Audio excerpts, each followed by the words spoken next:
Brown Hawk Liberia via WhatsApp on 0770-888-804 or call 0880-900-041.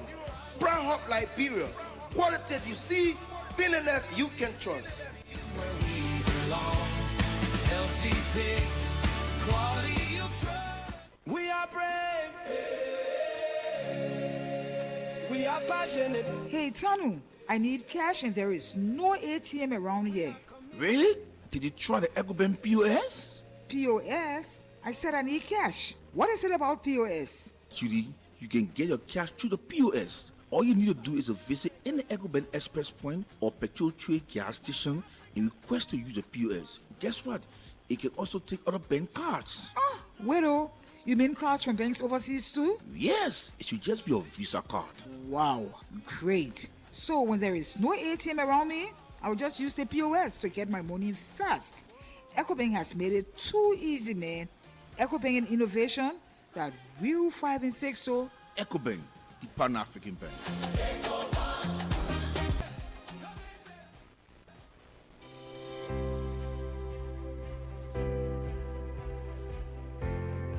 Your favorite RLJ Kendeja Resort and Villas is new and improved with top-notch first-class services guaranteed to make you feel pampered and special as our royal guests.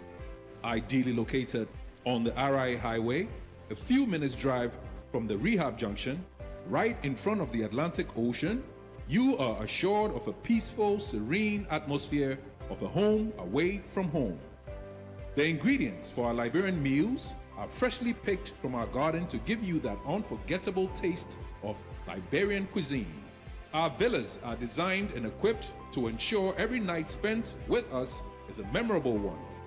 We are well positioned to host conferences and seminars of all sizes, as well as outdoor events like garden weddings and parties.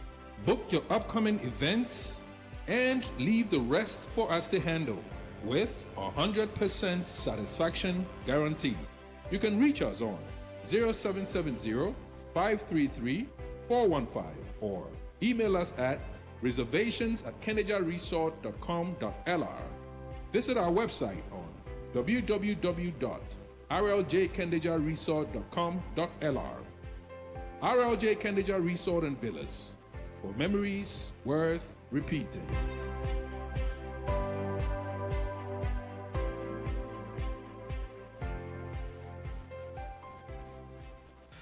Let's now take our fact check segment.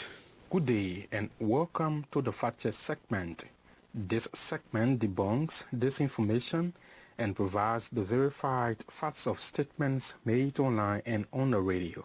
Today we will be fact checking claims made in the last couple of days. On August 11, Mo Ali, former Secretary General of the Unity Party and Managing Director of the Liberia Water and Sewer Corporation, claimed in a Facebook post that the Unity Party government inherited a public debt to GDP ratio of 57.8% in 2023 and had reduced it by 8.2 percentage points to 49.6% in 2026. Ali made the claim following a meeting of the government's Development Agenda Steering Committee on August 11 at the Monrovia City Hall. To verify the claim, we reviewed Liberia's public debt portfolio at the end of December 2023 and the end of March 2026. Our review found that Liberia's public debt stock stood at US $2.209 billion at the end of December 2023, equivalent to 51% of GDP. By the end of March 2026, the debt stock had increased to US $2.839 billion, equivalent to 50.3% of GDP. Based on these findings, we conclude that Ali's claim that the Unity Party government reduced Liberia's public debt to GDP ratio by 8.2 percentage points from 57.8% in 2023 to 49.6% in 2026 is incorrect. According to the Central Bank of Liberia's public debt data, the country's debt to GDP ratio declined by 0.7 percentage points from 51% at the end of 2023 to 50.3% at the end of March 2026. However, the nominal debt stock increased by approximately 630 million over the period. And on August 4, Public Works Minister Roland Giddings claimed during an appearance on OKFM that the Coalition for Democratic Change-led government took a loan from the Kuwait Fund for Arab Economic Development to rehabilitate the Port of Greenville but failed to repay the loan. Mr. Giddings made the claim while explaining delays in the Banga Salaye Road project, which he attributed to the CDC administration's failure to service the Greenville Port loan. In an earlier broadcast, we found Mr. Giddings claimed that the CDC administration contracted the loan to be misleading. Our review showed that the loan was negotiated and contracted under the administration of former President Ellen Johnson Sirleaf. In this report, we are verifying whether the CDC administration failed to service the loan during its 6 years in office. Our review of news articles and official public debt documents found that as of December 2024, approximately US $6.57 million of the loan remained outstanding. This indicates that a portion of the loan had been repaid, although the publicly available reports do not provide a complete year-by-year record of payments made between 2018 and 2023. In April 2025, the Liberian investigator reported that Liberia had been delinquent for successive years in servicing the Greenville Port loan. Consequently, the Kuwait Fund suspended disbursement for the Banga Salaye Road project in early 2023 during President George Weah's administration. The situation prompted officials of the Boyka administration to travel to Kuwait in April 2025 to negotiate the restructuring of the outstanding debt. Following the negotiations, the Kuwait Fund agreed to resume disbursement to contractors working on the Banga Salaye Highway to facilitate the project's completion. Based on these findings, we conclude that Minister Giddings' claim that the CDC administration failed to repay the Greenville Port loan is mostly correct. Available evidence indicates that payments were made toward the loan, but the administration failed to keep the scheduled repayments current, resulting in prolonged delinquency and the suspension of Kuwait Fund disbursements. Well, that's all we have time for on the Fact Check segment. This segment is part of an MOU between Local Voices Liberia, OKFM, Prime FM, and Kia Radio to counter disinformation and help the public make informed decisions. This MOU is funded by the Liberia Media Empowerment Project, implemented by Internews with funding from the European Union. The funder or partner had no say in the editorial decisions leading to the production of this Fact Check segment. We will be back on Friday with more Fact Check reports to help you know the facts. If you want us to fact check a claim for you, please send us a text to WhatsApp on 0778 986778 and we will definitely check for you. Also, follow us on Facebook at Local Voices Liberia, X at LVL Fact Check, and go to our website at www.localvoicesliberia.com. I am Jerry Gay. Goodbye. Indeed, welcome back. This is the OK Conversation on OKFM 99.5. My name is Julius J. I believe we are live now. Yep, we are live now. Share the video. Invite others to join in. President Boakai nominated Miss Precious Wu, and that has brought a whole lot of other talk, to the LDEA, and it's an important thing to talk about. So before we get there, we know that the government has confirmed that there was a recent tension at the Liberia-Guinea border, but that the situation has remained calm following high-level, quote-unquote, high-level engagements between the two countries. So the Guineans moved backward, still on the side that we claim to be ours, but they wanted to make some advances, and there's a possibility they could do that.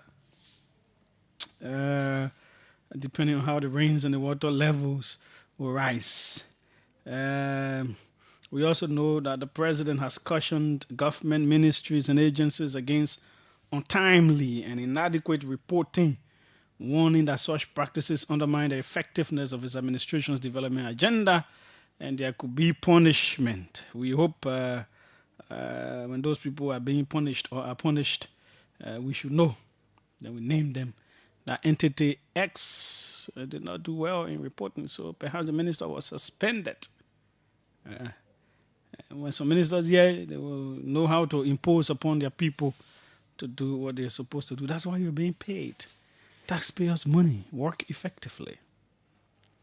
The General Auditing Commission says it has completed and published 34 donor project audits of the World Bank, the African Development Bank, and the International Fund for Agricultural Development since June 30, 2026. The remaining one donor project audit report from Gavi, the Vaccine Alliance, is expected to be published within the next 2 weeks. So GSC continue to do what GSC does.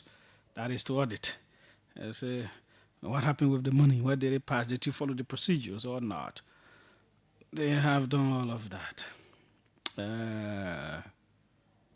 The government of Liberia, through the Ministry of Education and Partners, has launched geomapping and quality assessment programs in various public and private schools across the country with the objective of examining the quality of academic and learning environment of educational institutions responsible for building young leaders within the country. We're making efforts to see if we can have the Minister of Education here.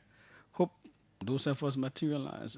We've never hosted her. It will be good to hear from her what has been happening, what is happening, what will happen.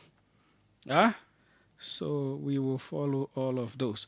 Let me do this quickly because I promised that yesterday before I go to my talking points. I don't want it to enter into my talking points. I'll give you the next 7, 8, the next 9 minutes. Look at that. 9 minutes. Those who you living in a community that has the road, it is a major community road, but it has issues. I want you to call and say, public works people are listening. I want you to call and say. So it is, if your community road, it may not even be community road, but it is in your area, it may be a major road, a portion of the road that is bad, call. Now, if someone calls from your community and they say, for example, I'm calling from Banazwe Kebasu, so the road coming in is bad, don't call from the same place. Just leave it. Don't be greedy. Let other people call. I just one place. If your community road doesn't have problem, don't call. Do not call. Don't fail to follow instruction here. I only want the problem places so the public people are listening. Because more, welcome. What's your name? David Coty, my name. Go ahead, sir. I'm calling from Broadville, Virginia, to be specific. The road leading from Iron Gate, opposite Banja, coming all the way in, going to Arlington. Where the one that goes to Mango Town, right? Mango Town. I was on that road this week. That's true. It's terrible. Terrible. Yeah. The road that leads to Charles Taylor's home in Arlington. I was on that road just last week, so yeah. In fact, just yesterday, DJ Blue was here with me. He had a pickup here with some people. They said, my man will come and fix your road. I said, hallelujah, praise God. So if it is true that public works is coming here now, hallelujah. It doesn't have to be cold tie, but at least some kind of a concrete. Okay. That you have upwards or else. Thank you very much. I decided to be the first so that somebody don't call and talk about it, then I can't call. Yeah. I don't know who is here, but welcome. Yeah, thank you very much, Julius. My name is Andrew Wilson and I join you from Partnership. But why are you calling on private number? Go ahead. Oh, sorry, Julius, sorry. Yeah, quickly. I'm all international number, sorry. But Julius, I call you to say that I'm not talking about Partnership Road, because Partnership Road will have quota, that's not have some potholes. But I'm saying to you, the Monrovia Industrial Park in Ghanasville, FPLC whole community. The Monrovia Industrial Park, it will surprise you, Julius, to see the life, the factories that within this park, where Seti. No, let leave other one the road by. The road more than bad. That all we want, yeah, finish. Yeah, thank you. Yeah, don't make it long. Other people got to call. But Frank Gibson, I see you calling. Frank, you were in France, y'all. You know, road in France, boy. You want our public rest of Canada? Look at that man, so. Okay, let's hear what Frank has to say. Frank, your road is your road in Paris bar. No, the road from Pagakono. Sorry, that my hometown there. That road very bad too. I was on it last week. I was in the Brewer area. I know what you're talking about. That Baker road is bad. Yeah, okay. Thank you. It's okay. No, you will not go there. I knew you won't go somewhere way far. You won't go in there. I beg you. So Public Works, I hope you are listening to the roads that have issues now. I hope you are listening. Welcome. Let's hear you. Yes, Julius, this is Brown 30 from Johnsonville, Lee Hill. Uh-huh. And I think Public Works that will think about from Territory all the way to bidding for tomorrow. That road is bad. Okay. I think they can come to do some touching on it. It will be good for the residents. Thank you. Okay, thanks so kindly. That's all. Let's keep it short. Welcome. Let's hear you. You went off. Let's see who's on this end. You also went off. Let's come back here. 777-700-995, 555-995-995. Welcome. Let's hear you. Yes, this is Julius boy. I call for New Georgia. Mm-hmm. Yes, the New Georgia road is actually small. The mean New Georgia road. Yes, the new New Georgia road. There's no bus stop, and the road is actually narrow the length. I thought they were supposed to start paving it. There were reports that they were supposed to pave it, right? Yeah, because the thing is, Julius, two kilobit buses cannot pass opposite link there. For example, the one that coming from the junction and the one that's leaving the estate. Oh, so that means one side was worked on? No, the problem is the road is narrow. There's no bus stop, nothing. And this. Well, where the bus man? Wait. Let understand the New Jersey because it's a long time I haven't gone down there. Has it been fixed by a narrow or the road is bad? Which one? The road is under construction, but the fact is that the way we expected it to be, based on the fact that they have broken our houses down, without seeing the wideness of the road, the width of the road. But right now people can drive on it. There is no issue. No, you will drive on it because there's no any other alternative to keep on the junction. No, you're not. I don't know. I don't know if you're understanding me. Is the road bad? Like it get potholes? Is it muddy and all that stuff? Very much. It's actually bad. Very bad. But because when you say 2 kilometers, you can pass, the people still building it. So obviously, they may not have done all of the signs. Yeah, but the fact is that for the initially. But man, wait. Let's just leave it. Let someone else call and explain about New Georgia Road. I live in that place before, so I gotta be concerned about New Georgia too. So I will give another person the option for New Georgia too. There are people who may not know how to really explain stuff the way they want to say it. So yeah, we're getting one more New Georgia person the option to explain. And let's hear. Welcome. Let's hear you. Yeah. Good afternoon, Julius. Yes. What's your name? Where are you calling from? Yeah. Thank you, brother. This is Edward Spencer and Joe. In fact, the New Year's supporter of Mr. coming from the rescue mission. And I need our airtime. My man, I beg you, I will call you over. I want Robert talking here. Yeah, sure. I want to pass down here anyway. So they need Edward Spencer and Joe here and I could maybe want me talk. So my road into Poro Subatan, they were living from Subatan to GSB road. It's in a very, very, very deployable condition. And the one I living from the family road, I living from family to Bishop Junction. It's terrible. Okay, thanks so kindly. One of my government official friends said, you know, I will not go on the show, but from Chicken Soup Factory to Johnsonville is terrible. This is my house road, and Public Works isn't working on the road.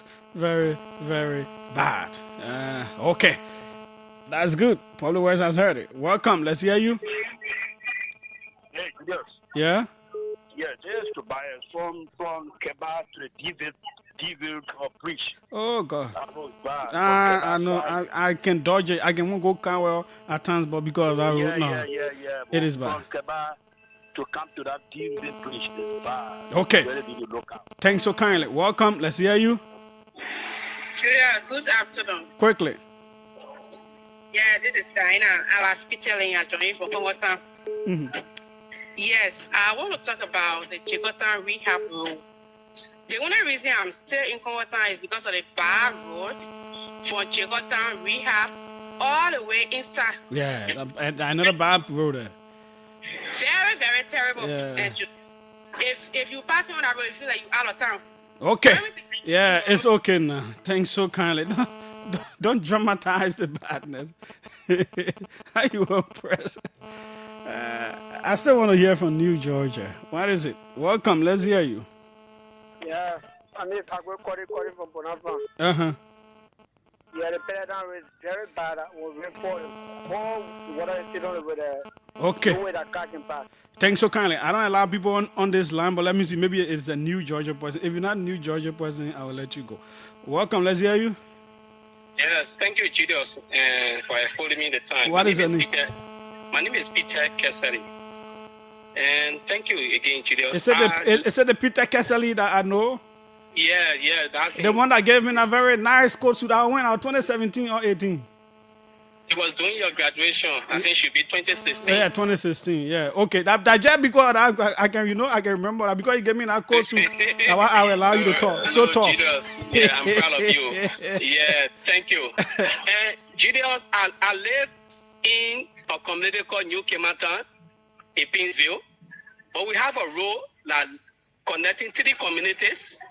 New Kematan community, Sopine community, and the Gaza community. And that same road leads to the only Olympic field we have in Liberia. I'm appealing to the public works. We rode them a year ago. They came, they saw the road condition, but they kept telling us that they were placing the budget. We appealing to them. The road is terrible, Julius. So that means if that road is paved, you can bypass the whole railway park up in area there?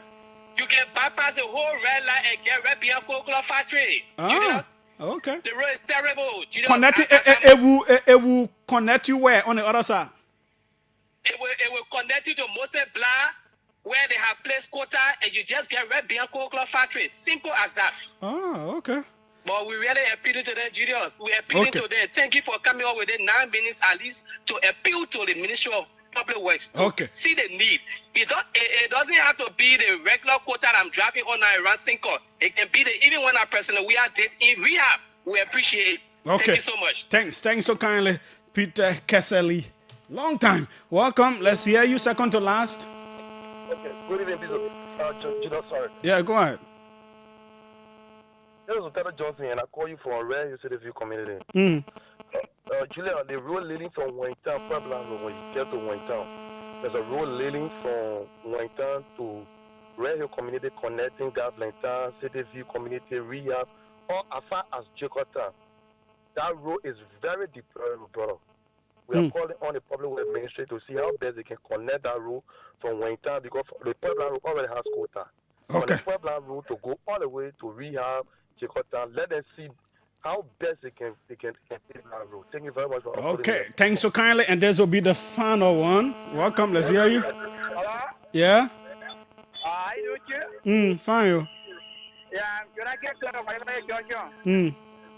Yeah, the road from Georgia to Dakota, the road is very bad. Battery Factory Junction to Dakbitan. Yeah, What they get Dakbitan? Where for the one lazy diploma? Oh, okay. Okay. Yeah, very bad, very bad. Okay, thanks so kindly. I know our folks from Public Works do follow. They have heard. So they call me. It's okay now. So you want to tell me plenty of road in Baba? I didn't expect. Okay. That's good. We will try as we drive around to verify some of the things that you have said. Then next week we'll reinforce because by the time for the rain will get worse. August rain can be falling, small falling, be spoiling the place, be falling. Then September can make it worse. Before October can wash it. So we will see how that plays out. 2 things quickly. So I was talking about Miss Precious Rue. R-U-E. Before you be thinking differently. It's Rue. Rue. Now, she was nominated by the president as one of the deputies there at the LDA, an entity that she has worked at for 10 years now, growing up in the system and everything else. And then these sexualist claims started coming, she's not qualified, and someone else, and this and that. You all know, from time to time, I'm one of those who think that young people should be given the opportunity, especially if they can serve, if they have the experience and the ability to serve. And she comes across as one of those people, grew up in the system, demonstrated integrity.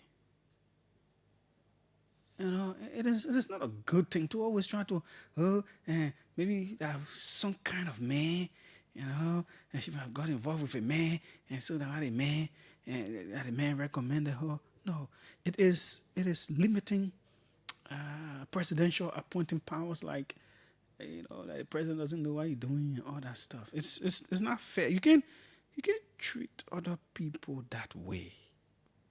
The way we sometimes a whole lot of men, you know, there are some men, they can't do anything for a woman without doing something else. So they will usually think that someone got to sleep before they get a certain job. We have to cleanse ourselves of this kind of thought process. Woman does class, they say, oh, maybe she slept with teacher. Woman has this other achievement, they got to say, maybe there's some kind of man did something with her. It is not fair. It is not good. It is not okay. How can you have daughters, you have sisters and all that stuff? Like me, I encourage my daughters, I push them to aim for the best, for the highest. To depend on their brain and God. Not even my name. Don't think you got Julius J. Oh, my partner Julius J. playing for knowing some people like it. So you want no. Pull down my name aside. It means nothing. For you to succeed, depend on the thing God put in your head. Not even on my name, because other people like my belly, other people don't. You know, I can get these people like, oh, the people are dealing with you in the test. Yeah, people are talking nice things. So, none of the way I'm talking, some people already dealing with me. So don't depend on my name. You hear good thing about me, you hear bad thing. Depend on yourself. And women go through processes. They rise, grow up into systems, small, they grow up 10 years continuously in this entity to grow up there. There should be something for us to appreciate, clap for, and use her as an example to a whole lot of younger ladies coming up. This has to stop. Yeah, you know, someone wrote and said, these are the similar things that quote-unquote opposition people did with people appointed by former President Weah, blah, blah, blah. So they carry on. No, in this case, it's not even the current opposition people that are saying those stuff. We have to stop that kind of sexualizing of women's success and progress at institutions. Finally, I am very still concerned about how we try to develop and make our cities better. If cities are able to generate enough, they can even help with some of the road things we're talking about. Yeah, they can help. They can have the kind of equipment to help with roads. They could have equipment that during a rainy season, if the overall national government hasn't paved places and they have some issues, the equipment of the city government could help communities. They could do stuff with resources. So I'll put the question to you as you call, and we anticipate our guests to come. Will you be willing to contribute? Will you? What is your idea? How can we help these cities, Monrovia, Pinsville, to what can we do as citizens, as government, to ensure that we have more resources in these cities so that they can better self-govern, so that they can become cleaner, so that they can become more developed, so that other things can be done by the city governments and all of that? What can you be willing to do?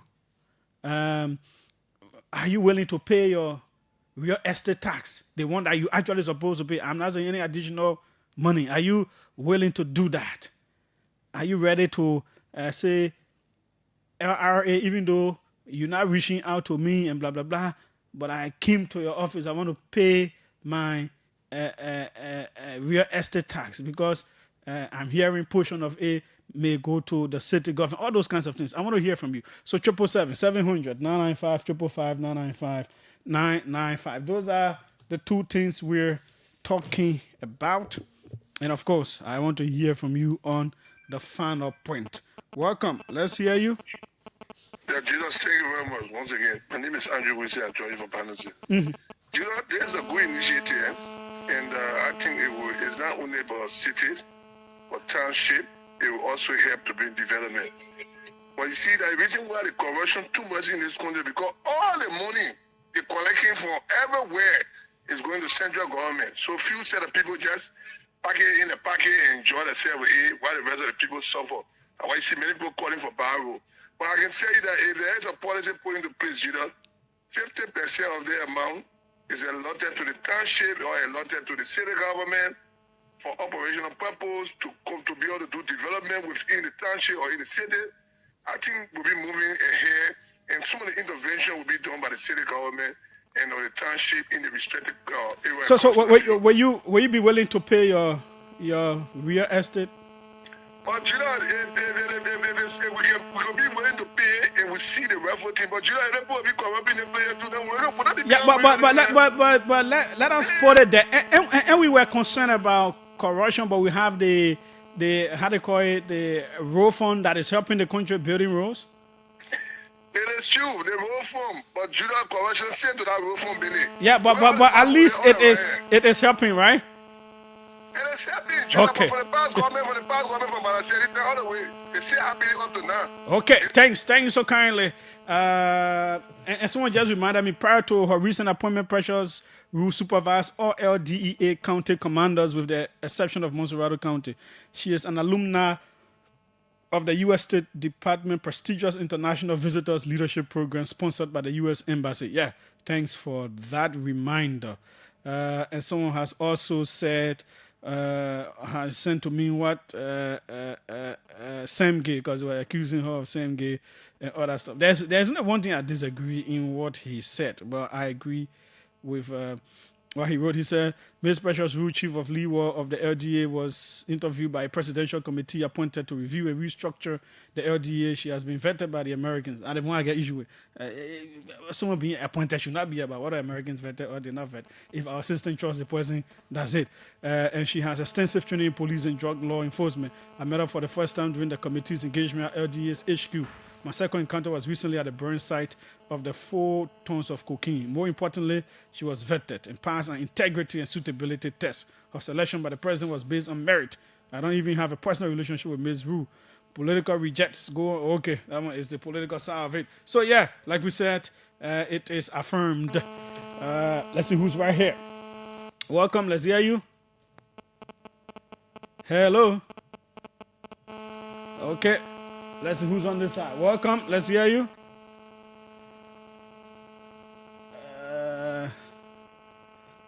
Welcome. Let's hear you. Good afternoon, Julius. Yes. What's your name? Where are you calling from? My name is Lauren Finn. I think join the conversation to GP Freeway. This afternoon. Yeah. Thank you ever so much for the topic on the discussion. I think it will be necessary that if I, Lauren, are speaking because I'm from Nima, if I have properties in I have properties in Monserrado, I pay those taxes to the that I have those properties. And those taxes I will be paying, if I Nima on the tax I will be paying, that will remain in the county. That while the government decentralized and the government have ABBA, which is the superintendent for the county, every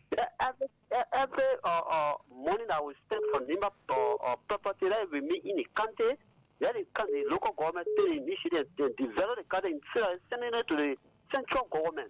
If I pay to Monserrado, if we meet in Monserrado, the development country, so each country should be having a development agenda, and that the government, that the tax payment or the taxpayer money remain in the various county for development instead of bringing it to the central government. Thanks so kindly. Thanks so kindly. Good evening, Julius. The Paco Connock Baycor Road in Broadville. I was on that road recently as well. It's very terrible. It is like a road in the southeast right now. All our vehicles have developed under carrier problems. Yep. I can attest to what he's talking about.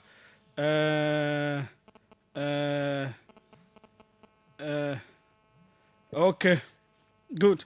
The road leading from New Joy Junction to New Joy is very terrible. The road is also narrow. Okay, so it's terrible and narrow. Okay. The road leading from New Joy Palava Hut to New Joy Estate road is very deplorable. Even anything you can beyond anything you can imagine. Can you imagine motorbike is finding it very difficult, at least to talk about car.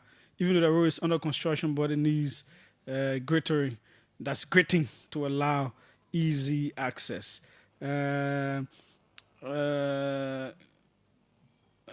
Pipeline Road from Red Light, where the police depot was, come down to William Booth School is, I think it's a deplorable. Next is Morris Farm, District 3. The entire community, there have been no paved roads in the entire Morris Farm community. You can check it up. We are asking public works to do something here. Okay, that is what that person says. Pellet Town to Pepper Blue Town in Johnsonville is very bad. Oh, yes, I know. Okay, let's go. Welcome, let's hear you. Hello. Hello, Julius. Yes, go ahead, let's hear you. Yes, Julius, this is Emmanuel TV. I am calling you from the township of West Point. Talking about the city, Julius, I think way to generate revenue for the city, or instead of running behind to market here and there, I think these people need to pay some money to city government because they contribute to all of the waste in the country. Those who are selling in the various marketplaces, water, Douala, MC in the camera, we at least start on them. They are $100 or $50. But it is not the only people that create that. All of us do. What are you willing to do? Yeah, I just using it as a. No, but why you can't use yourself? Why you want other Christians that can be in church when the pastor say thou shalt not gossip? They say, oh, that other person on that side can gossip. They can never find their own problem there. Yeah, even in clean my house. This is why I want to close phone. Please tell your friend Mo Ali. Because I will be one person that will sell that record in the country. I'll get water and soil to court. I will issue record there. Why? Because they have the reason being that you have schedule for your work, for your sewer job. They have a sewer job just come in an open and just pollute the entire environment in the name of drilling or taking pieces from in a villa, mail, or how you call it. I think that what should be done over there. Okay. You can't embarrass other people in the name of doing job. Okay. Thanks so kindly. Okay, let's see who's here. Welcome, let's hear you. Thanks so kindly.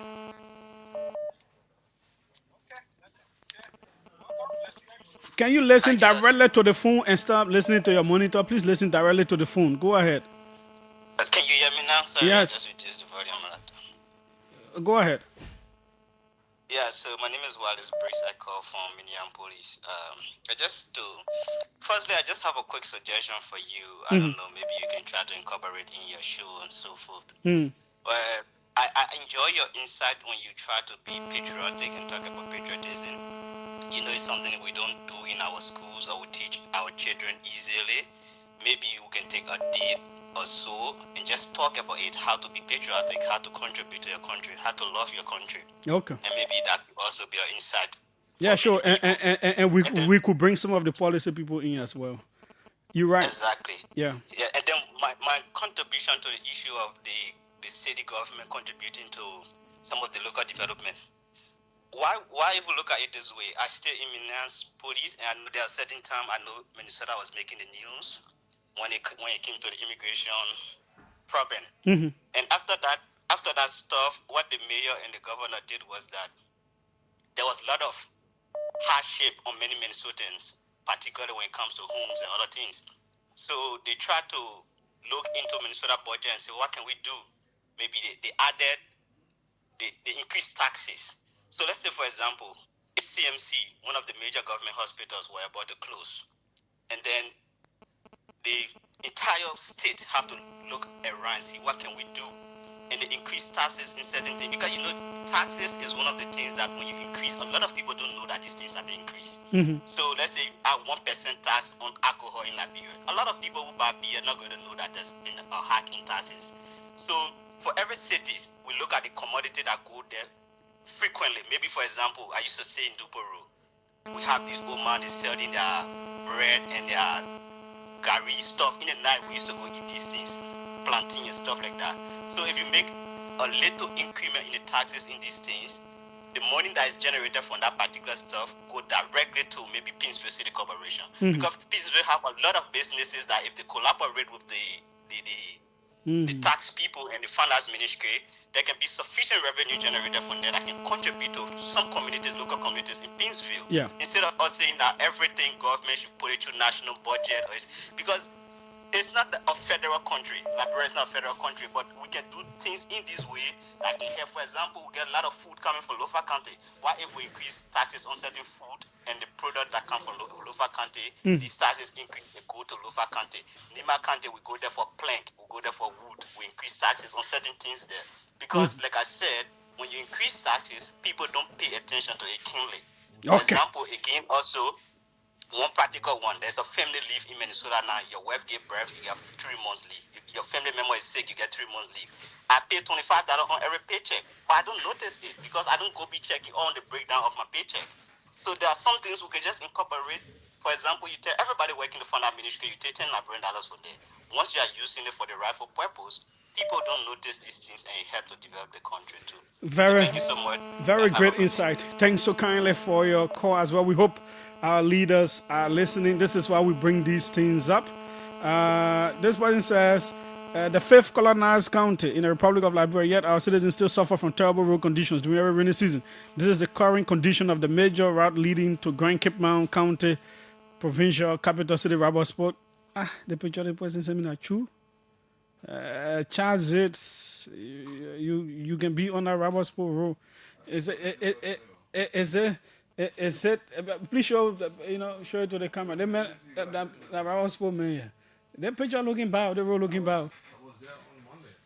So, but I can't tell you say that. I introduce you want. Okay. Okay. Let me take the final 2 our guests are here. We'll go over to them quick. Welcome. Let's hear you. Julius, good afternoon. Yes, go ahead, Chief. Let's hear you. Yeah, thank you for your topic. Really, I love the way you can put things together, especially when you were asking the other people concerning community roles. I mean, that's the best information that we need to give, to our government because they are all over. Yeah. So the way you put in them, my dear brother, I love you the way you can always conduct your program. Let God bless you. Thank you. Thanks so kindly, sir. I accept that prayer. You must be trying to ask on my there. Okay, sir. Let's take the final one. Looks like it's from Sweden, is it? Welcome. Let's hear you. Yeah, good afternoon, Julius. This is Lawrence. I call from Sweden. Julius, when you are appointed as this city, you look at the example of other cities, what they do, try to copy them. But when you become city mayor and take politics and put it all in your day-to-day activity, it drives people away.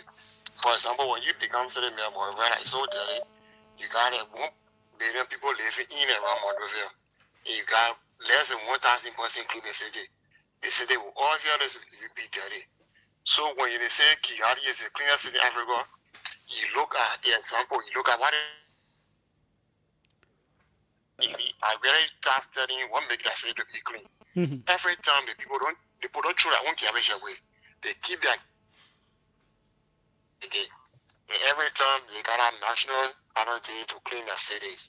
So when you look at it, for example, to keep Monrovia clean, it will take serious financing. It will take serious political will, because everything in our country, if the president doesn't say it doesn't happen. You keep your garbage home. You employ, most of the people call themselves Zoko, employ what 15 to 10 to 15,000 young people. Every community keep their garbage home. Those very garbage company will come to collect it each day of the week. That will help to keep the city clean. But you can't you can't say is you shift the road and you take the garbage and go show you another person, yeah. Or you take the garbage and go show another person compound. So the city, the last one man said more clean, more dirty, people start insulting. Those who are insulting or just ask them, where do you dispose of the garbage? Is there another person in line? Is there another person, maybe the other person first? So to keep Monrovia clean, everybody needs to be part of it. Okay. The government need to, the president to pass a political will. You keep your garbage home, you collect it the same way they bought 200 machine, they bought 200 trucks or garbage trucks for the state corporation. Okay. Keep it going. Thanks so kindly for your insight as well. That's how we do it. I know, sorry folks, I know you're so vested and interested in the topics, but that's how we will end it. Okay, so yeah, it is confirmed. We got a man who sent it in that support all the government, so you're not allowing the government, but they wrote. People often resist or dislike paying taxes due to more objections to government actions over perceived waste or corruption, anger at economic inequality or revenue distribution that will impact the very taxpayers. Decentralization and devolution are still economic theories in our part of the world. Easy to say, but difficult to do in practice. Yep. I live on the RIA highway, and to be specific, VOA Gulf community. Sometimes this year, the community raised funds, and through public works, we got machines and rehabilitated our road. But due to the low funds in hand, we could not do the drainages. As I speak, with the rainy season, we have gone back to the same deplorable status. In fact, most people prefer using motorcycle than driving. It's just a 1.8 kilometer road. We are pleading to public works for a sooner intervention. They are begging you, public works. Yeah, so Jacobtown, Lone Star Rehab Road is very bad. This is from William W. Dubber. Okay, let's leave it right there. Let's go back to, not back, but let's go over. What my people? Yeah, let's go over to our guests now. We have with us Councillor. May has finally become councillor. Every time, sometimes I used to wait to ask him, are you councillor or are you still attorney? But he's councillor now. Councillor Mohammed Ifambule, acting chairperson of the INC. Jean, welcome, councillor. Thank you, Julius. Thank you. Pleasure being here. Yeah, we also have attorney Patmelia Dopevi. Welcome. Thank you. It's nice to be here. And we have with us Prof. David Dolo. Welcome, sir. Let's give it a try again. Thank you, Julius. It's a pleasure being here. I don't know what's happening. Let's give it another try. It's a pleasure being here. I'm not sure we're getting you out the way I want. Thank you. Okay, perfect now. Good. Let's start with the acting chairperson. Why are you acting chairperson of the INC? What's happening? What's going on? Well, I'm acting chairperson because the president of the Republic of Liberia suspended the chairperson, Councillor T. Dempster Brown, and submitted him to an investigation. And to not leave a vacuum, he appointed me as acting chairperson, in keeping with his authority provided for under the Constitution, as the head of government, head of the executive branch. Okay, and so far so good. What has been happening at the commission? Well, as it is, the commission, there's a paradigm shift and an emerging new era of professionalism. We have been working tirelessly to transform the commission and make it a professional institution. To do so is to get the workforce back on their feet, from vacation to work, because the place has been dormant. People have not been working over the last years and just taking free pay and they could not be held responsible because they were not giving tax, and there was no leadership. When you say taking free pay, what does that mean? Because they didn't have anything to do. The kind of leadership that we had before was insensitive to productivity, and as a result, you will have the workforce being dormant. You're not giving them tax. You're not giving them tools. You're not setting deadlines, and so the whole play was just. But when did you notice that you were a commissioner? Yeah. Or you have been a commissioner at the very bottom. You are one of the heads. Despite you not being the overall head, but you are one of the heads there. Yeah, so Julius, you will bear me witness. The Liberian people will bear me witness that I did not sleep on that. I was never quiet. We raised those issues, and to the extent that the suspended chairman even wanted to go for our lives. So and that was led to my resignation. It led to the resignation of two other persons before me. So you resigned from the INCHR? Yeah, I did. Before me, there was Commissioner Pilar Buka Wilson who resigned. We have the current dean of the law school, Nevada Riggs, Dr. Riggs, counselor at law. She also resigned. She was the second person. So so how are you back there when you have resigned? On a new appointment. The president said go and act because he suspended the chairperson and submitted into an investigation. So I'm acting. I'm holding on because I have been hearing that your term is supposed to expire, I think July 31st or so. So I was going to come to that point, but does that clarify why you're? Of course, because once I resigned for the end of my tenure. That ceased to exist. And legal, they want there's a new appointment to act as chairperson interim is on a new appointment as an acting chairperson. Okay. So that is within the constitutional power of the president as provided for in Article 54 and 56. So I'm on a new mandate and new appointment. Okay. Let's come to you, Madam Attorney Dopevi. Welcome. How is the INCHR now? Well, the INCHR is on a trajectory. I think I'm audible enough, Julius. No, there's a certain quality of the sound that we need. Yeah. Okay, so are you getting that right now? Yeah, better. So the INCHR is on a trajectory of a reform process. Like the acting chairperson has said, that we inherited an environment that was not professionally top-notch. It is due to the tone at the top then. So what we have done over the few weeks, and I'm speaking in my capacity as the Oversight Commissioner for the Department of Planning, Internal Monitoring and Evaluation, and also Education Training and Information, is that we initiated a 6 months planning process with 5 critical objectives. That is between now, the period of July to December this year. And that will eventually lead us to our annual work plan for 2027. So those objectives are spread across the 5 departments. The overarching goal is to ensure that we are able to become a more credible institution, do results-oriented implementation that will improve our service delivery.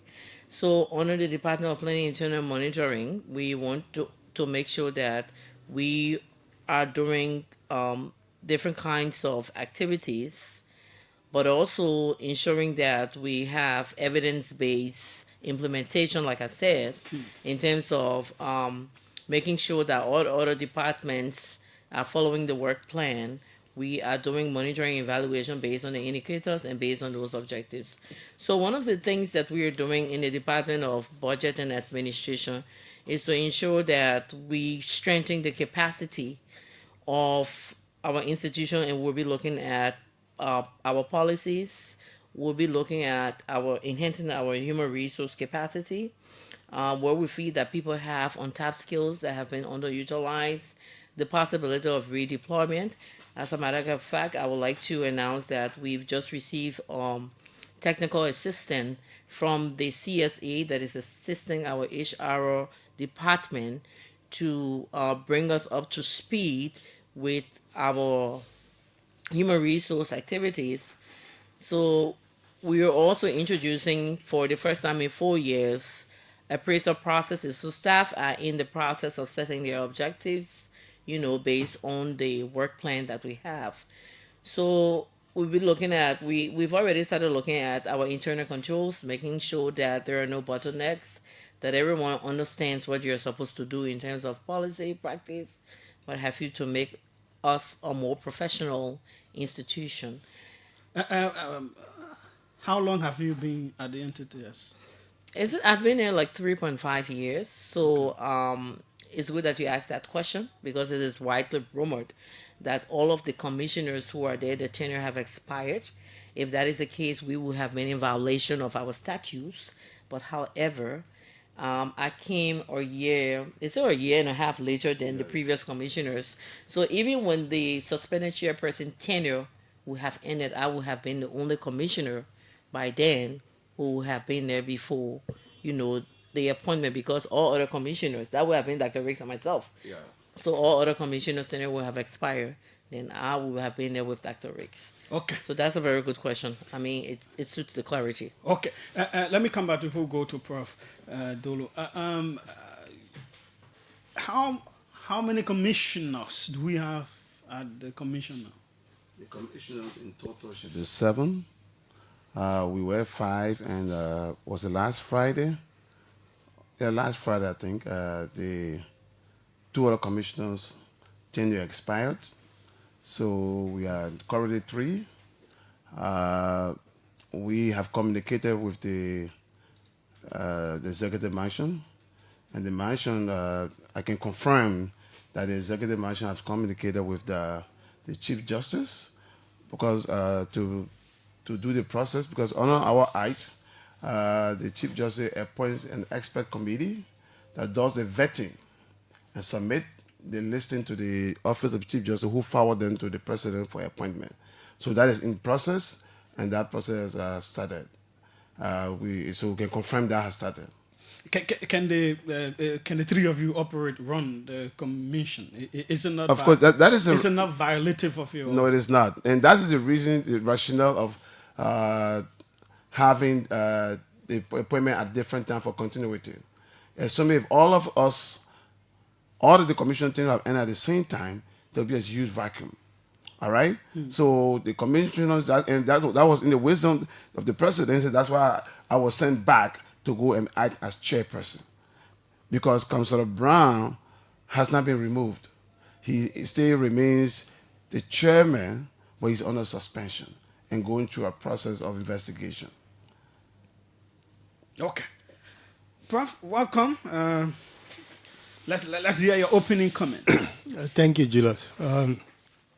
I also want to clarify that contrary to what the chair said earlier, that the staff never had anything to do, they have work to do. By virtue of our mandates, we have a mandate to protect and promote human rights. But what actually happened was there was no accountability. They were not being supervised.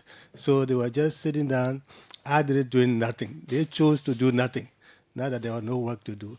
I am the oversight commissioner for the Department of Complaints, Investigation, and Monitoring. How long have you been there? A little over 4 months.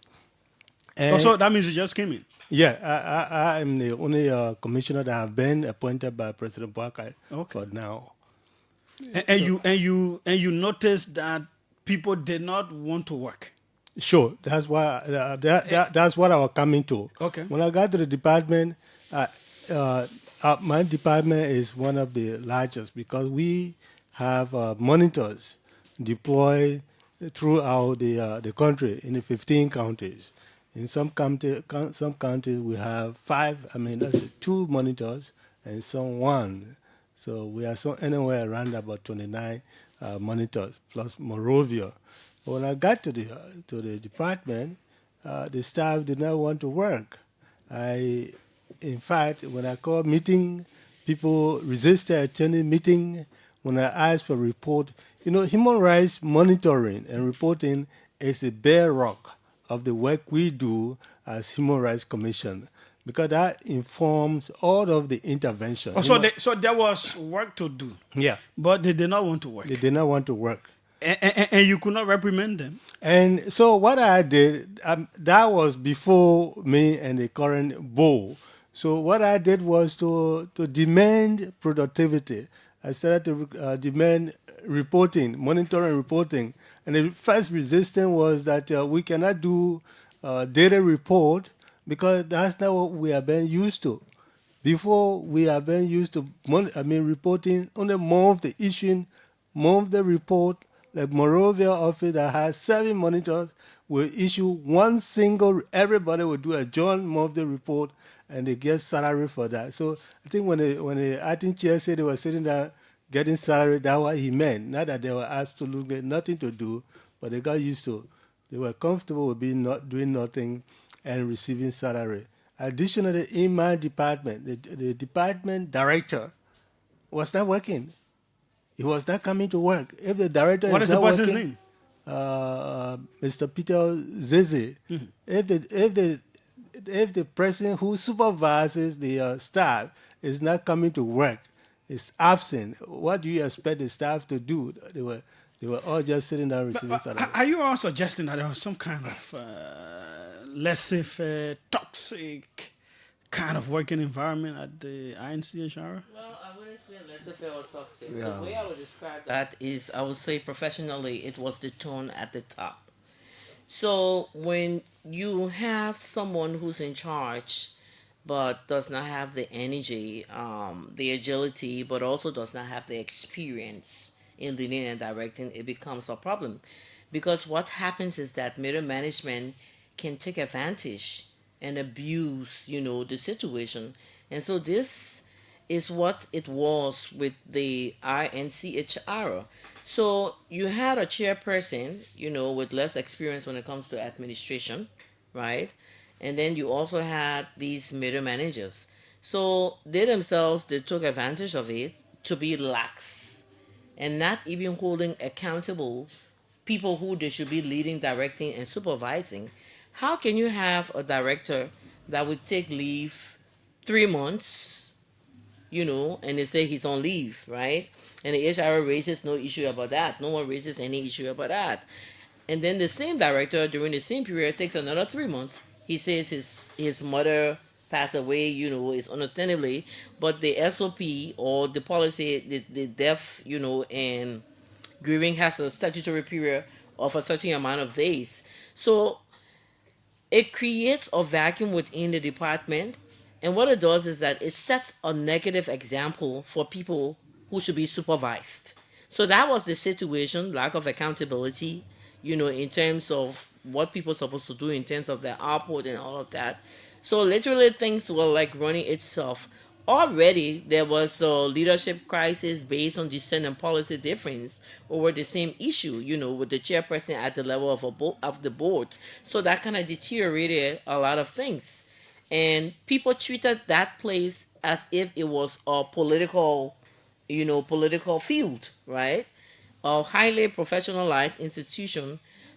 People taking to social media page to agitate and do all kinds of things when you should be following administratively procedures to ensure that you have redress on certain issues that you feel different about. And so this was the situation at the INCHR. But I think we need to focus more now on the bigger picture, where we are, where we need to go, and how we need to get there. Yeah, sure, but we also need to understand the basis. I'm just here. We are providing that clarity to you, and we appreciate that. But yeah, are you also suggesting an over powerful chairman where all of you were co-leaders of the entity, you had your own roles to play? One would say, what was your role then to ensure that your department or people working within the entity are also effective? I wouldn't say an over powerful chairperson, Mr. Chair. I'm sorry. Let me just an over powerful chairperson. We are all lawyers. We believe in the rule of law. We believe in compliance. All right. So the act is clear about how we should about our modus operandi. The act calls for collective governance, and that is the highest level of the board. And any civil person or lawyer, right, or legal-minded person will follow to the letter, what it says. But at the same token, you do not take for granted when someone would try to abuse authority. And this was the situation. So we had a chairperson that did not call for a board meeting for almost 2 years, right? That decided to silence critical voices, dissent based on policy issues, and begin to withhold people's salaries, based on fallacy with no legal basis and all of that. So this was the situation we were dealing with. So for example, I used to be the oversight commissioner for the Department of Budget and Administration. So when I started, to perform my function, putting into some place, financial management and all of that, middle managers did not like it. And so what they did, they went to the chair, carried misinformation, and without him understanding or investigating, he sends an email that henceforth do not deal with Attorney Perry or any financial matters henceforth. And I responded by sending an email that for the purposes of audit, attached is the chairperson's, directive, that I should not, and we were excluded from performing our roles, right? You don't expect us to go boxing in the ring that, I need to perform my duty and all of that. So what did we do? We proceeded to court. Supreme Court. Right. Compelling to hold meeting. So, Julius, I don't want to waste most of our time on the basis. The reason why we're referencing these bad experience and terrible moments at the Human Rights Commission is to just have a baseline. You see the changes we are making, the progress we are making, and how we're trying to make the play professional. So by the time we have but a complete... But the changes, the quote-unquote changes that you are making are kind of rancouring others. Julius, to accept change, naturally, it's a difficult thing for a human person. If you have a group of person who have no professional history, no profile, were just brought in the institution or any process, and they sit in somewhere you want to get them to work, there will be resistance. But on the overall, take your microphone to the Human Rights Commission. If you've been there before and you go there now, you see a big difference. People are not loitering. They are behind their office, behind their desks in offices working. We are finding tools for them. We're reaching out. We're rebuilding relationship with our partners that broke. All right? To bring credibility to the institution. We just have a meeting for the Ministry of State.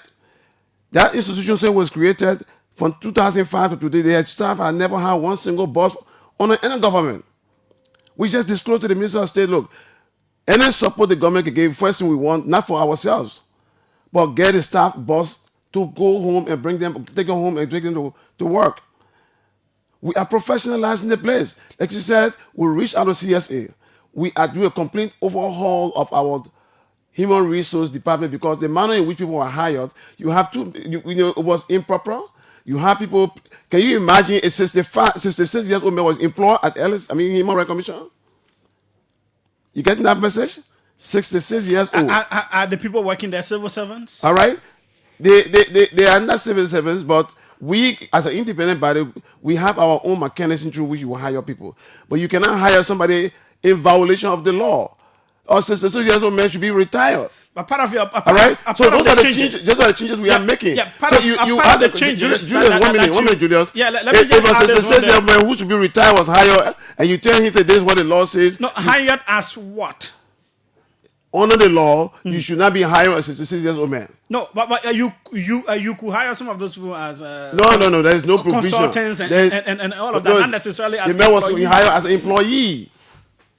An employee assigned to the hearing room. So, Mr. Chair. So let's talk about the progress we've been making in recent times. That's what we're focusing on. It is part of the progress. Julius, part of the progress involves changes. Yeah.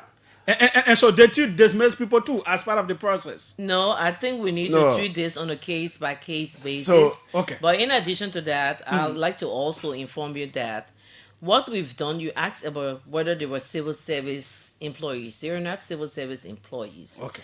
But what we're making reference to is the fact that we had requested for technical assistance to enhance the capacity of our human resource unit. Which is provided for by law. Yeah, and so government agencies can request another agency for assistance, technical assistance to boost our performance.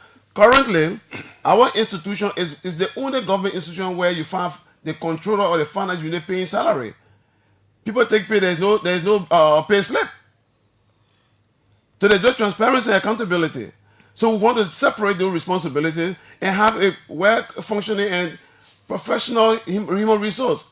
The reason why that has been happening is because our HR, with all respect to them, they do not have the capacity to do payroll.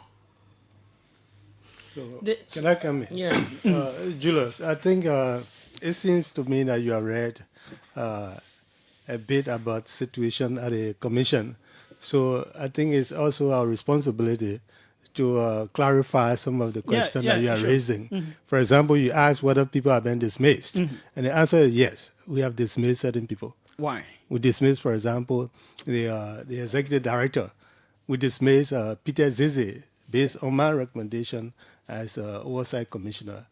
All right. So, but the thing is, for Peter Zizi, for example, when I got to the department, I just told you that Zizi was absent all through about 37 days.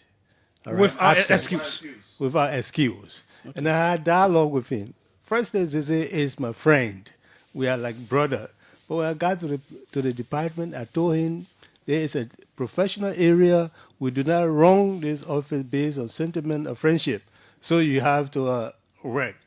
If you don't work, then we'll take administrative decision. He said, okay. He told me, in fact, the reason why he has not been working functional is because he was being undermined by the ED. And on the other hand, the ED was telling me that the mayor is not performing. So because of his of the lack of performance, the department is not functional. So that was one of the reasons why they sent me in there to help to bring life to the department. And I discussed that with him. He said, we're going to work. That did not help. On the other hand, he said he was sick. But he said we're going to the law school at the same time teaching at the university. All right? But to come to the commission to work, he was sick. Cannot do that. I told him we cannot tolerate that. At the time, Commissioner Famula was not, he has resigned. I'm talking about under Dempster Brown. Okay. I wrote the chairperson that he should be transferred or he should take any other action. But then, even after that letter, he continued to be absent. Based on that, the board took a decision, invited him, and asked him to explain why he think we should not take an extra decision against him. He could not explain anything. So he was dismissed. Yeah, okay. I think, professionally, it's a bit awkward for us to come and call people names and talk about what is happening internally. But based on the rumors and everything else, yeah, because it is out in the public. Yeah, we have to clarify. Because some of them have held press conferences. Yes, and so this is the thing. So, I mean, it's a complete abuse of taxpayers' money. Why will you sit home 37 days, not perform any tax, and get paid? So this, and that's just one example. The other one that has to do with the executive director and the other director is something else. I mean, it's in the media, and I know the chair will speak to that. Has to do with, why you are suspended and undergoing investigation with the LACC. You still take to yourself to make representation on behalf of the commission by nominating another suspended colleague to NANRI in terms of what they were requesting. How do you do that? That's dishonesty. That's also fraud. So this is the issue that we've been dealing with at the Human Rights Commission, but it's been politicized, outside. And it's good that, we have this opportunity to clarify what exactly is unfolding there. Yeah, as we go to all of the latest happenings, the different things you are doing to make it, quote unquote, better. Let me get a clarification here. Do you still operate on under the 2005 Act that created the NCHR? Absolutely. Of course. There is something here that says, that's Article 9.3. It says, if 4 commissioners are present in the meeting of the commission, they shall be deemed to constitute a quorum for the meeting. I am wondering, you said you people are currently, 3? Yep. So Article 9 that you made reference to composition is composition of the commission, right? Yeah. So Article 11.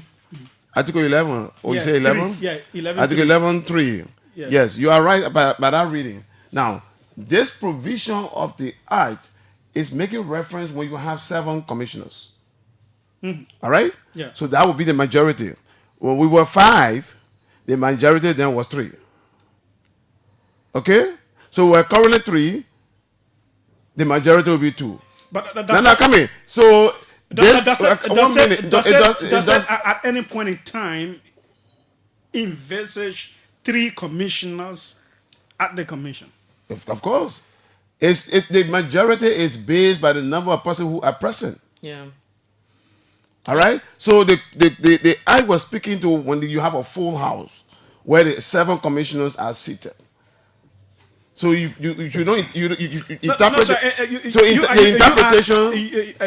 You are a lawyer, of course, and you always insist on words. Why is it? It didn't say if majority commissioners, but it mentioned a figure. It said 4. Yeah, no, because the provision of the law is structured. All right, it's making reference to the key, the overall number 7.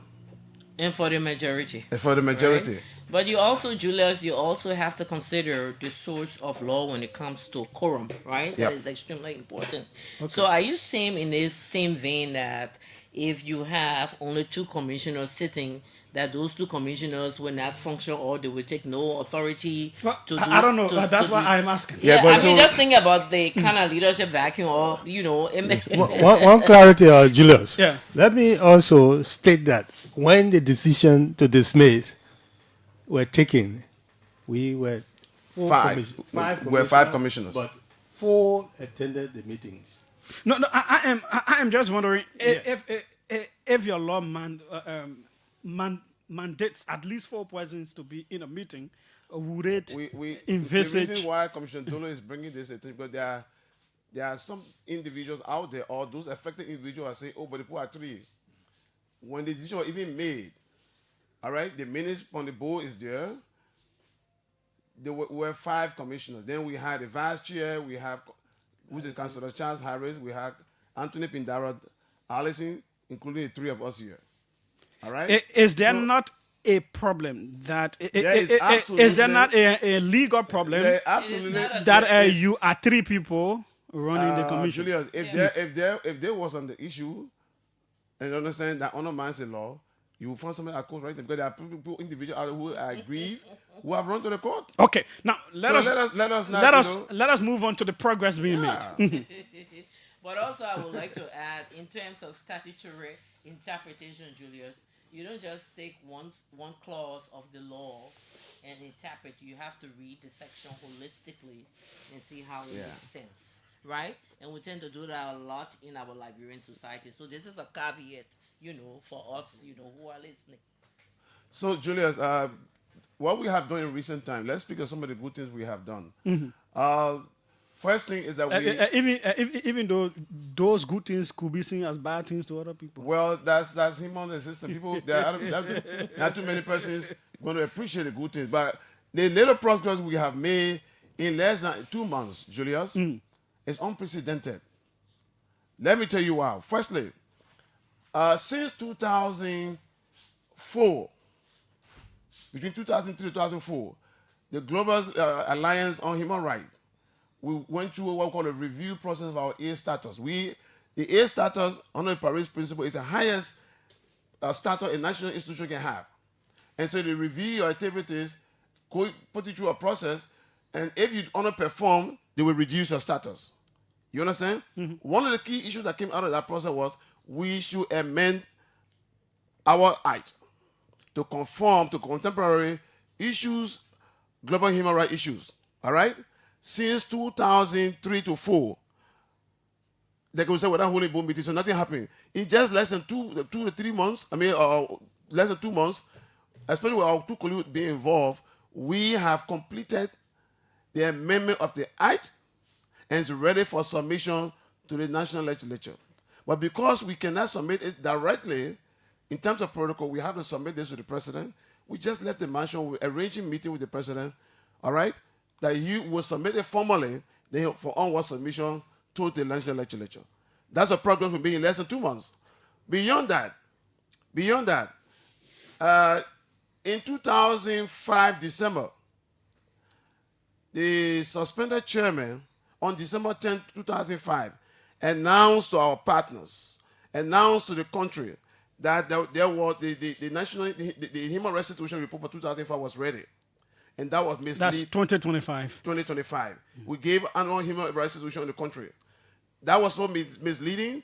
Up to the time he was suspended, that report was never ready. It was never published. It was not released. All right? And you could just see, look, it was very, very poorly drafted. Over the period of time, the five of us sat almost every day as a board to upgrade that report to be reflective of our reputation, the institutional image. We even brought on board somebody, a consultant for 2 weeks who also helped us. And that report is ready. We'll be releasing the report. Because we don't want to release it, because by law we should release it to the president, the speaker, and the chief justice, and our partners. But because the president office being the highest office, we are holding on to submit and make it formal through a formal program. Then we send the other one. We have a meeting with the speaker and present it, and we're hoping that we can appear in plenary to read it, because that's what the parade principle calls for. We're also going to have a presentation to the chief justice, not chief justice alone, but it's the whole Supreme Court bench, and do the presentation there. You understand? So in less than 2 months, we achieved that. The third success we made in less than 2 months is that we have developed a practical, realistic work plan for 6 months. And it's ready. We have had discussions with our partners, and we have started rolling them out. As I speak to you, we just completed, one of the areas there is our awareness across the country. In 5 solid years, the government, Liberia Government Resources, under the stewardship of our suspended chairman, there is no one single billboard, there is no one jingle rail on a radio, play on any radio station or community radio station. As we have completed arrangement that by the end of this month, we will have our messages being displayed on an electronic billboard in front of Lone Star, and we'll then take it to the other places. We are engaging other government institutions like NASCOP. We'll be running to the NOCAL for some support, all right, to have billboards across the country and raise awareness. As we speak, we will have the plan. We are discussing our partner to create what we call, a radio room or something. She will speak more about that because she got that in the expertise, all right? Another thing we have done in the short period of time is to reconnect, rebuild, rebrand the institution. The institution suffered image damage under the stewardship of the suspended chairperson. Because why? As erratic as he would attack donors. He did that to the EU, walked out on a meeting where the foreign minister about that, walked out blasted, and that was damaging for the country's image. The EU folded their hands on us. The Swedish. All right? So what we have done in recent time, we have had meetings with the diplomatic community to reconnect and reassure them that the Human Rights Commission is still there and still viable and ready to work. If you read the newspaper in April of this year, the suspended chairperson attacked the executive director, Dr. Councillor Jala of the War and Economic Crime Court Secretariat. That broke a relationship because our works complement one another. You cannot talk about transitional justice and leave the Human Rights Commission out. The War and Economic Crime Court cannot advance in isolation of the Human Rights Commission. We signed an MOU, but that the whole spirit and intent was damaged. We have had meetings with the executive director, and we have started working back together. So we are, in the short period of time, we are progressive.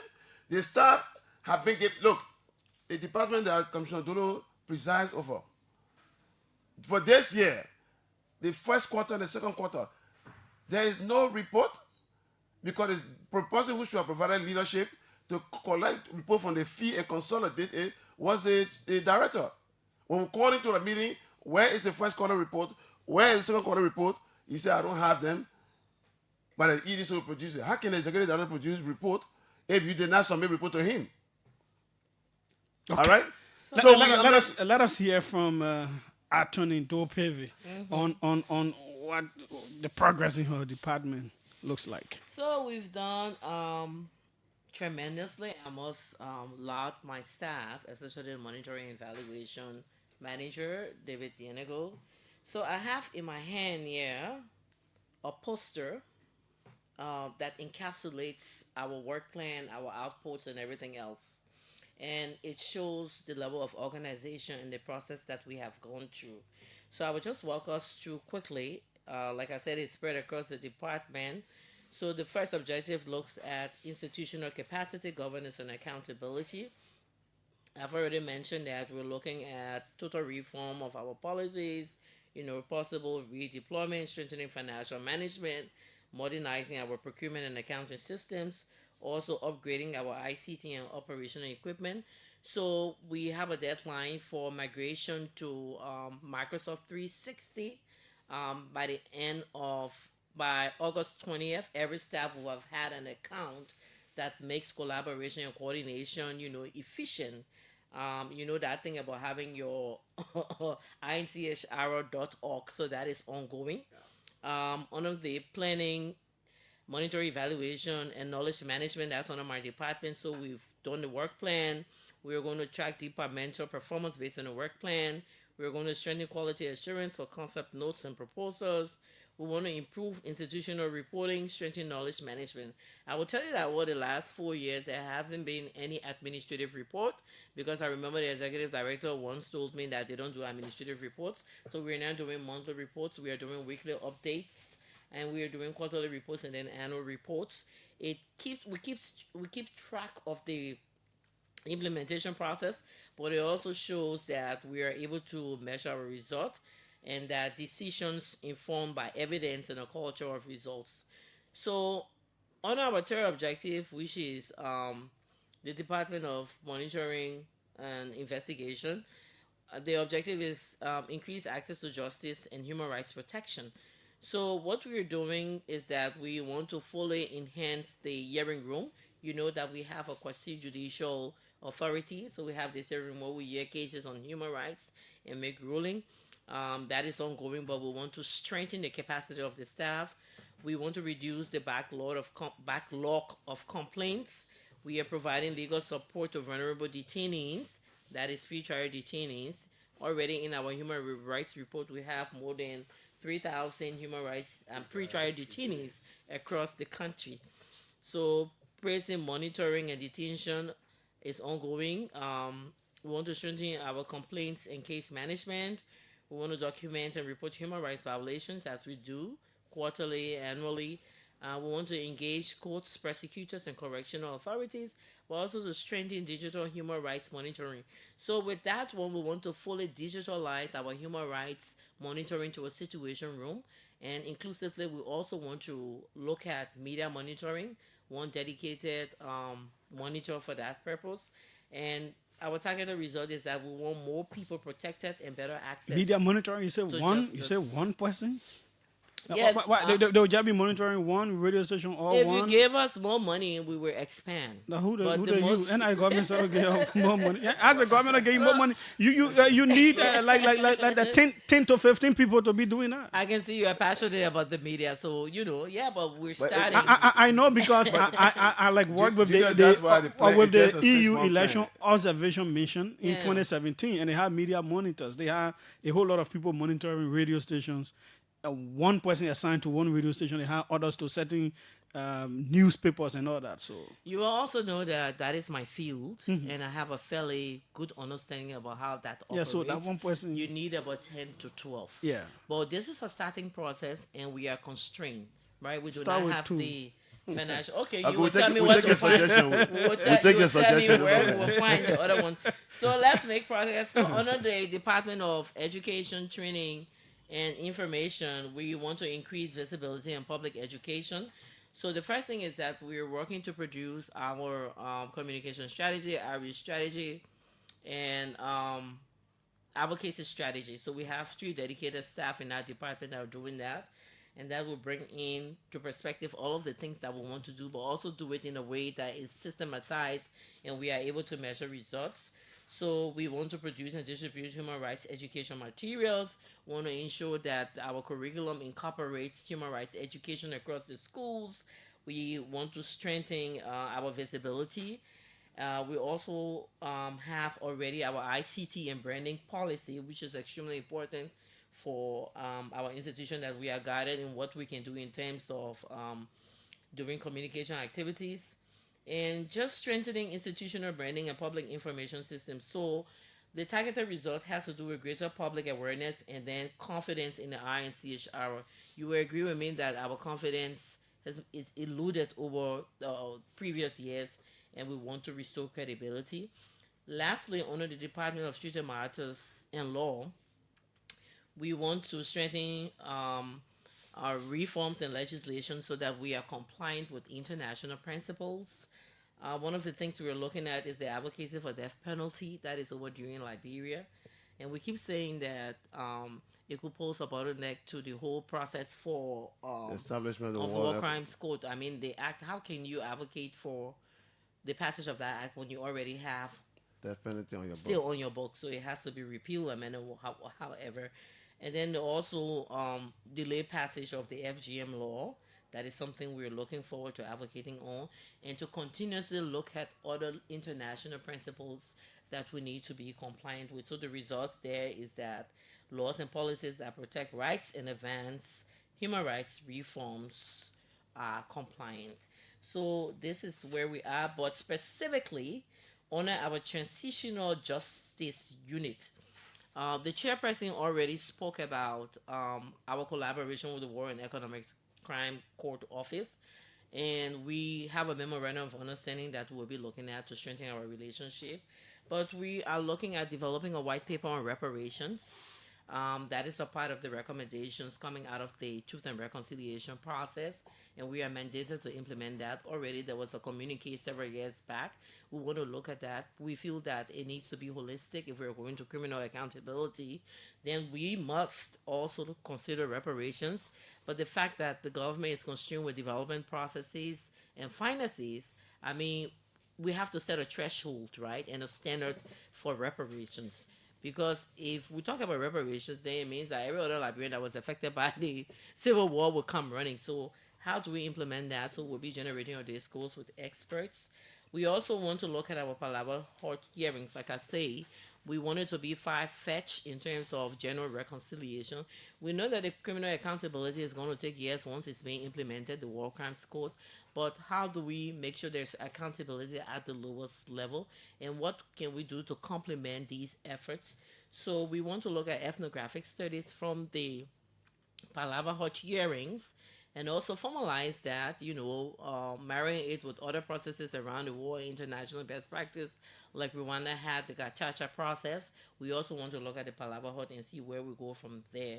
Memorialization is ongoing, and I would like to announce to you that for the very first time in the history of the INCHR, we are developing a committee of human rights experts for Liberia that we can look towards as critical resource persons. Okay. And that formation will include previous human rights commissioners, people who are academicians, people who have specialities in human rights based on their field of study. So all of that is in the making. Our program officer has already developed that concept note. We are reaching out to them, and that formalization is going to take place. So we have the likes of people, notable people like Kofi Woods, the Aloysius Stool, who fought for justice. And these are critical voices. I mean, these are people that we look to when it comes to human rights trajectory in our country.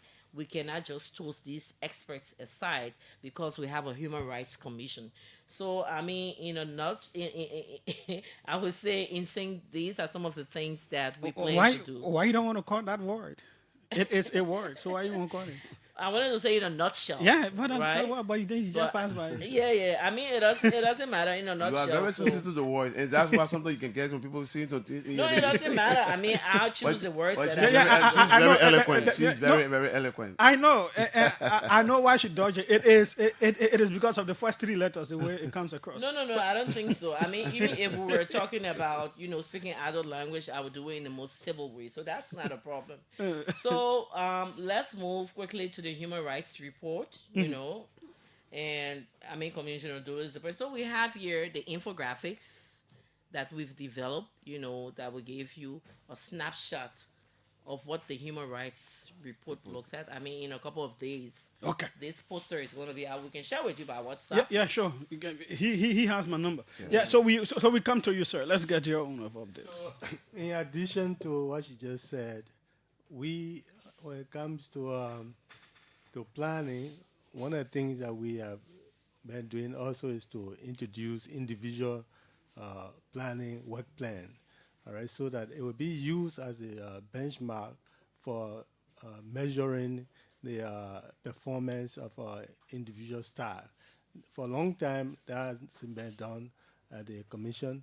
And for my department, one thing we are doing to prepare the staff for that process is to conduct in-house training, capacity building training for the staff, for the monitors. So going to the end of this month, we'll be taking all our monitors to Ganta to again refresh them on human rights monitoring to reinvigorate their spirit. Because for a long period they have been sitting down doing nothing, and most of them haven't been learning anything actually. And moreover, we are also trying to strengthen our partnership with the civil society. Even though during this period of transition, there has been some problem with our relationship with the civil society, because certain civil society people have a different opinion about what happened. But what we are trying to do now is to engage the civil society so that we can again begin to work together. Because most of the engagement we have been doing, some of the issues that have been coming out on the concerning the war crime code is that it is going to be difficult for us to succeed with the war and economic crime code with the death penalty still on our book. It would be difficult to raise donor support for the process, because more donors would not be willing to support the process if we still have death penalty. And that we cannot do alone. We need to do the advocacy together with the civil society. So we are trying to rebuild our relationship with the civil society so that we can begin to do most of the advocacy together. Okay. Before we go to the lines, Mr. Chair, you want to say something? Yeah, so in addition to all that have been said, there are some simple things you do that bring dignity to the staff and the work environment. All right? There's every little things we have done that got the staff so excited. If you ever visited the Human Rights Commission before, you will find two ladies struggling to open gate for vehicles to come in and go out. We saw that very, very dehumanizing. So quickly, we removed the two ladies from there, assigned them to Commissioner Dolo's office, and one is in my office. That brought Senate, and they both feel so happy. Our security now have uniform. But they say whatsoever men can do. Wait, that is sir. a human rights Women institution. can also do. What if they found pleasure? They didn't have the physical strength to do what they were doing. How you know that they didn't have the physical strength? Look, listen. Did they complain to you? Let me learn. Video coming. So the second thing is that Makulu and issue what I do female stop. Then you go talking about training. First of all, did they complain that they work how? A program where we were reviewing the performance management contract. Every agencies, signed and were scored. The Human Rights Commission failed miserably, and that was a serious concern. So I was in that particular training, and what we are doing now is to what? Integrate that and make sure even staff in the field will be in compliance, because if they do not perform, we will not perform. Mm-hmm. And we are now appointed what we call learning manager. The essence of learning manager, and on this Friday, come there, we'll start the learning process. We're going to find time where we begin to build capacity internally. Because people working as employees of government, they don't understand simple policies. They don't know what the code of conduct stands for. to do things and say, oh, but I didn't know I'm not supposed to do this. Oh, I don't know this one. All right? We'll be bringing in experts to discuss budget formulation. Okay. What the PFN law says. So those are simple things that, we have done that have brought dignity to the staff. The staff are Yeah, excited. you want to say something briefly on the two ladies? Yeah, so it's good the chairman mentioned that. It's more than that. So these ladies, I know of one who was previously a technical assistant to one of the previous commissioners. So she does have capacity, right? Oh, then they move her there. Yeah. Because okay. Yeah. I thought it was the job that they were doing, and then you just look at it and say, "But Young's ought to be here." No, it's not so. And Okay. I just wanted to add that as well. Okay, but good. I also So- like to mention, so now Julius, I understand the Julius, context. Mhm. Let me mention to you that we're doing a whole lot. So next week we'll be signing a memorandum of understanding with the Peace Building Office That's good. to collaborate on several fronts. We should be doing some joint proposal together in terms of memorialization. How we make the memorials that were constructed, how do we make it sustainable, livable, and also to attract tourists, right? And it involves storytelling about, the history about our Civil War, so that it serves as a memory not to go down that road, but also to memorialize the victims. So we want to bring that alive, right? Okay. It's not just about constructing. Also with the PBO, they have an early warning platform. What is PVO? Peace Building Office. Oh, okay. They have this early warning platform where they do monitoring about rule of law and a lot of other things. So they've given access to our monitors, right? Yeah. And Commissioner Dole, if you want to chime in on it, it's okay. I mean, Yeah, we can come to him after the course. But there's a question for you particularly, Mr. Acting Chairman. There are these claims. Councillor Famula is close to someone in the executive mansion. He has, quote unquote, been writing in favor of the administration and all that stuff. So they send him back there to act and everything. How can we even trust the reports that will come from the commission? He is aligned with the ruling government. How do you respond to those claims? Well, people always have views about people. When I resigned from the commission, one of the contributions I make to society was to write on national issues, specifically within my area of law, on legal issues. So I was not writing politics. It has no bearing. I'm not the one who formulating the report. We got a report. We don't change reports. All right? What we have done that was not done in the past was to for the government. The simple example, if we say there was human rights violation in this place, and that place, and that place, all right? We'll allow the government to say, look, please tell us, though, what did you do to address the violations that we are talking about? And it's fair to the government to say, look, this government said, to this thing, this is what the government said, and we agree with the government, this was all, we maintain our position that this happened and the government did absolutely nothing. Now, take, for example, we now have a program in the coming days, Maserado, No, sir, it was about responding to those allegations. Yeah, you have. But Julius, let me chime in a little here. The report is evidence-based on field monitoring. It's thematic, right? It covers civil political rights. It covers different areas. Can people trust your independence, sir? Of course. It's the commission. I don't think it is not me. And besides, I have no link. No, you're just according to you, Yeah. one overpowerful chairman who was doing almost everything and blah blah blah. So the so difference- there the is a dif- possibility the difference- the difference- that you could also be no. like The first him. thing- my So that's colleagues what I'm are asking here. you. No, My colleagues are here. so let The me, first thing- Mr. Chair, let me yeah, just she chime was in a speaking to little, that. right? Yeah, well, I'm sound biased. The report is done, is collated based on our field monitoring reports, right? And when it's completed by the Secretariat, it comes to the board. And this is the first time under the last tenure of Denzel Brown, that we commissioners have had involved. access to review the report, make query, and send it back. And following that, what we also do too, because this is not human rights nowadays, it's not about green pea advocacy, where you come and put a vote to block somebody and that kind of agitating advocacy. It's about engagement. So when the report is done, the queries are done with, we engage the government through the Ministry of Justice. These are the issues, and you provide a response. Okay. And we incorporate that into the report. Just as auditors will do. Yeah. Just as auditors will do. Additionally, Julius, the purpose of human rights reporting, especially for national institutions, It's not to badmouth. The purpose is to correct, to improve the human rights situation. So it would be very deceptive for us to even falsify the report, because it would give the wrong picture to the government. That would be difficult for the government to make interventions. But also, Julius, there are independent civil society organizations that do shadow monitoring of human rights activities in the country. And nowadays we have if we give a report media.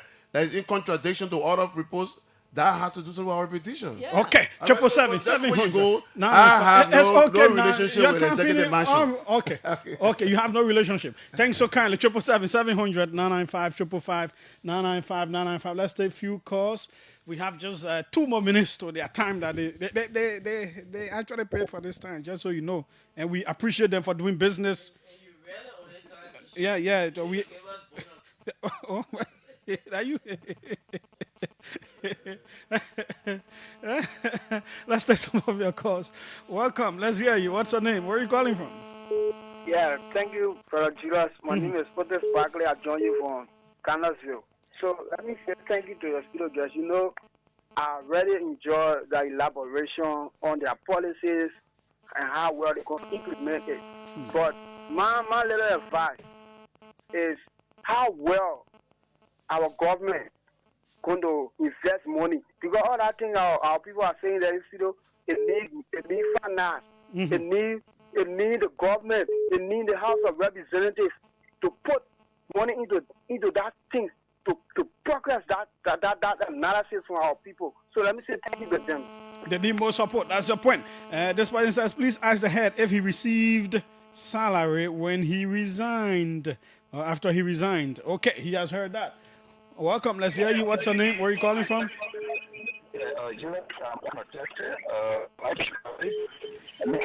Your line is bad. I'm trying to understand you. It's tough.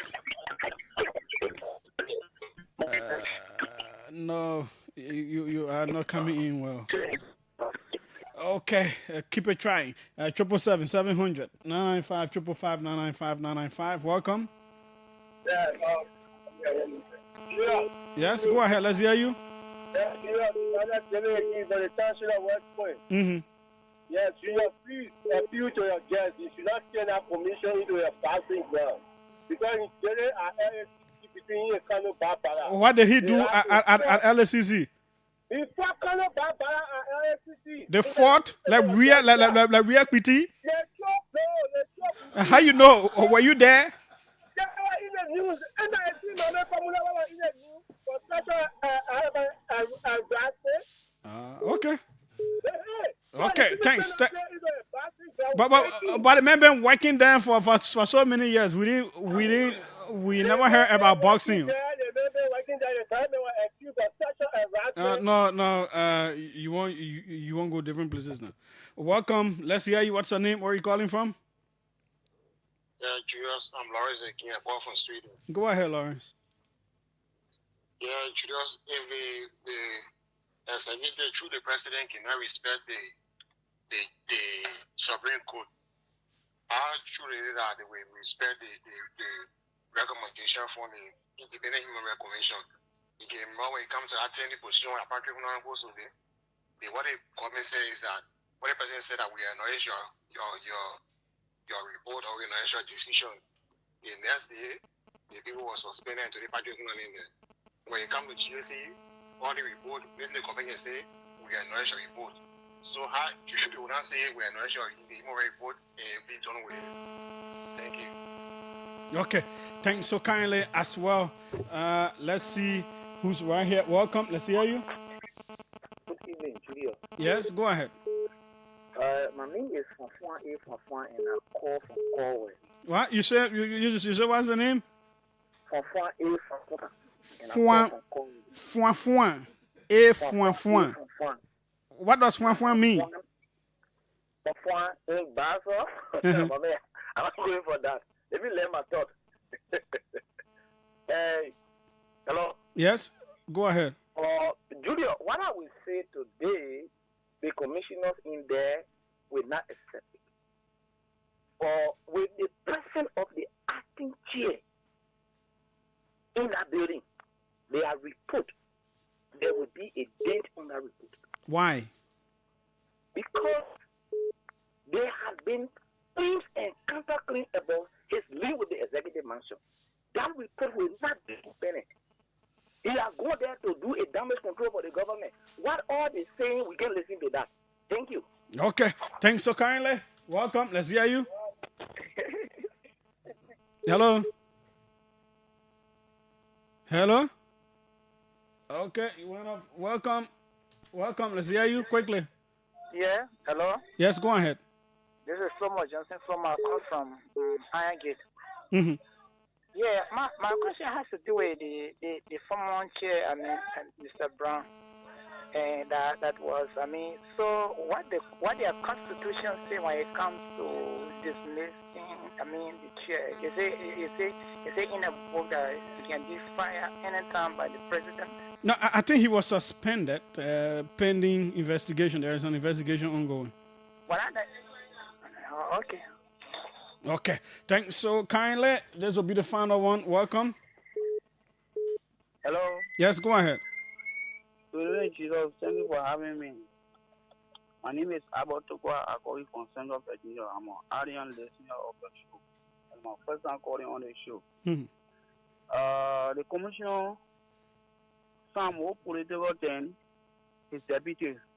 How? For an example, he exposed, he said that how do you have a 66-year-old man to an entity which means the man is old or older? How can he reconcile between his boss and appointed him? No, this is employment. That's not running for political office. And again, law says certain age you are to be retired. Bossman, please let me lay my point. I come in. Every time, he exposed his deputy are more professional. He explained that he sound more political than any other thing. So when people accuse him, at time when he public office, you tell them how you present or what you say up there in public. He said that there was a 66-year-old man, which means they are JK and the jury and the man don't have it or what. How can he reconcile the 2-year-old and a 66-year-old man? Okay, thanks so kindly. We come back. Let's start with you, sir. Then we come to Madame, and then we end with the acting chair. Okay, thank you, Julius. I just want to inform the public that most of the information they are getting out there are incorrect. The commission is now active and working. We are prepared to receive complaints and go look into them. We call on the public to look to us instead of taking their issues to embassies and things like that. If they are issues that are human rights related, I encourage the public to come to the Human Rights Commission. There we will look into your issue and ensure that there's redress for your complaint. Okay, Madam Attorney Ndo Peve. So I think it's important to focus on the bigger picture. I mean, with the whole situation of... We'll be tracking your progress. Oh, you're welcome anytime. And we will also be reporting our progress, right? Okay. We have a weekly update. We have, whatever. But coming back to the situation of the RNCHR as it relates to suspended Chairperson Brown, I think the situation is overly politicized. We need to focus on the bigger picture of the Human Rights Commission, and that is working to deliver human rights for the Liberian people. There are a lot of issues. If you look at the current human rights report, more violence, how do we get people to have increased access to justice? So the one line I want to close with here in Liberia, and we talk a lot about tenure positions and all of that. Tenure position is not immunity for lack of accountability, right? As an integrity institution, as a lawyer, as a leader, as a public servant, we hold you to the highest level of integrity. And when it comes to, managing resources, being accountable, you are accountable to the executive, as in the case of the RNCHR administratively. Where there is limitation when it comes to independence has to do with the human rights report we are talking about. The government cannot interfere with our function to make it lukewarm. So we need to understand, this dynamic so that at the end of the day, whatever analysis that people are making, they should make those analyses based on information, based on the rule of law, or based on the operation of the rule of law. And this is the one thing that I want to say here to the public. You can also please follow our Facebook page, RNCHR, and follow what we do and how we are delivering. Okay. All right, Mr. so Akifumi? let me begin by maybe I think the issue of at LSC. You know that when we're at LSC. But we not all that. Yeah, so let's just get to this. Like my colleague said, firstly, our report is very credible. All right, very independent. There is no way we will compromise our individual integrity and that of the institution we work for or represent. The standards we are developing and holding our staff to is higher. We want to hold our staff to a higher standard than the regular government institution. That institution is an integrity institution. And so any one of us, including the staff, that will perform or operate against the laws and the policy, obviously the decision will be taken. All right? Our report, they are uncompromising, very independent, and we have a duty to report, and when we report, we'll follow up on issues raised in the report. Following up and engaging government does not compromise us.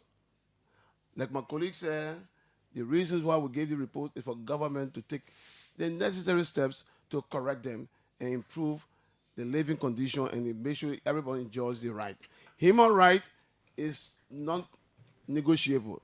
Okay. And we will always demand the rights of the citizens as provided by laws, including our international instruments. Thanks so kindly, we will sir. always do that and uphold our offices with integrity. Thank you so much. Thanks so kindly for being here. We appreciate. We gave you 10-minute bonus. Let's take a quick break here. As we let our folks go. Hello, Mahawa. Have you heard the latest news in town?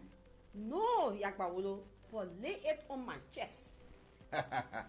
Well, the good news is that the Liberia Revenue Authority people say you can now pay your taxes in both Liberian and United States dollars. No more forced to pay only in US dollar. We have the options now to pay in LD and USD. Yeah. Wow, that's good news. So it means no more wahala to change your money to US dollar to go pay your taxes, eh? Yes, Mama. Now you can choose between any of the two currencies to pay your taxes easily. It's a great step towards transparency and fairness. But the exchange rate not stable. So what kind of rate will be you see for us? Mama, the LRA people say we will use only the Central Bank of Liberia exchange rate that will be put up when you go pay your taxes as same day. Oh, whoa. Then we are good to go. Thank you, LRA. No more worry about changing money to pay our taxes in US dollar. Nobody will eat our eye again. Pay tax. We all enjoy. Welcome back. This is the OK Conversation on OKFM 99.5. Share the video, invite others to join in the big political discourse in town. Is an issue. But some people mention their roles. So this person says his name was Koluba Koni. I live in Nimba United, the same community where your colleague Clarence Jackson lives. The road leading to our houses has been completely blocked since 2021. We reported the matter to the zoning department, which conducted an investigation and determined that the houses were constructed on the road. Since then, however, the Ministry of Public Works has refused to remove the structures and reopen the road. We have written to the Minister and Assistant Minister of Public Works on several occasions, but unfortunately, no action has been taken, leaving residents without access. And it has also been alleged that Mr. Bill Bunker of Public Works and there's an allegation, but there is that issue there. This other person says, though community road now being used as a diversion connecting Vietown to Japan Freeway is getting worse with thousands of potholes between Zone 10 and New Life Church. MPW must do something about it. That's from Brabi Mba. Okay. Good. Now, so there has been a back and forth with social media firestorm that has also gone to mainstream media after Daniel Sando said something about Senator Amrakone. But where did it start? That is where I want to take you. So first of all, let's put a. This is the OK conversation on OK FM 99.5. We want to talk about that. Let's cue this before we go any further. You find out from that ball. Where did he put it? Which folder? I'm checking it. Checking. Okay.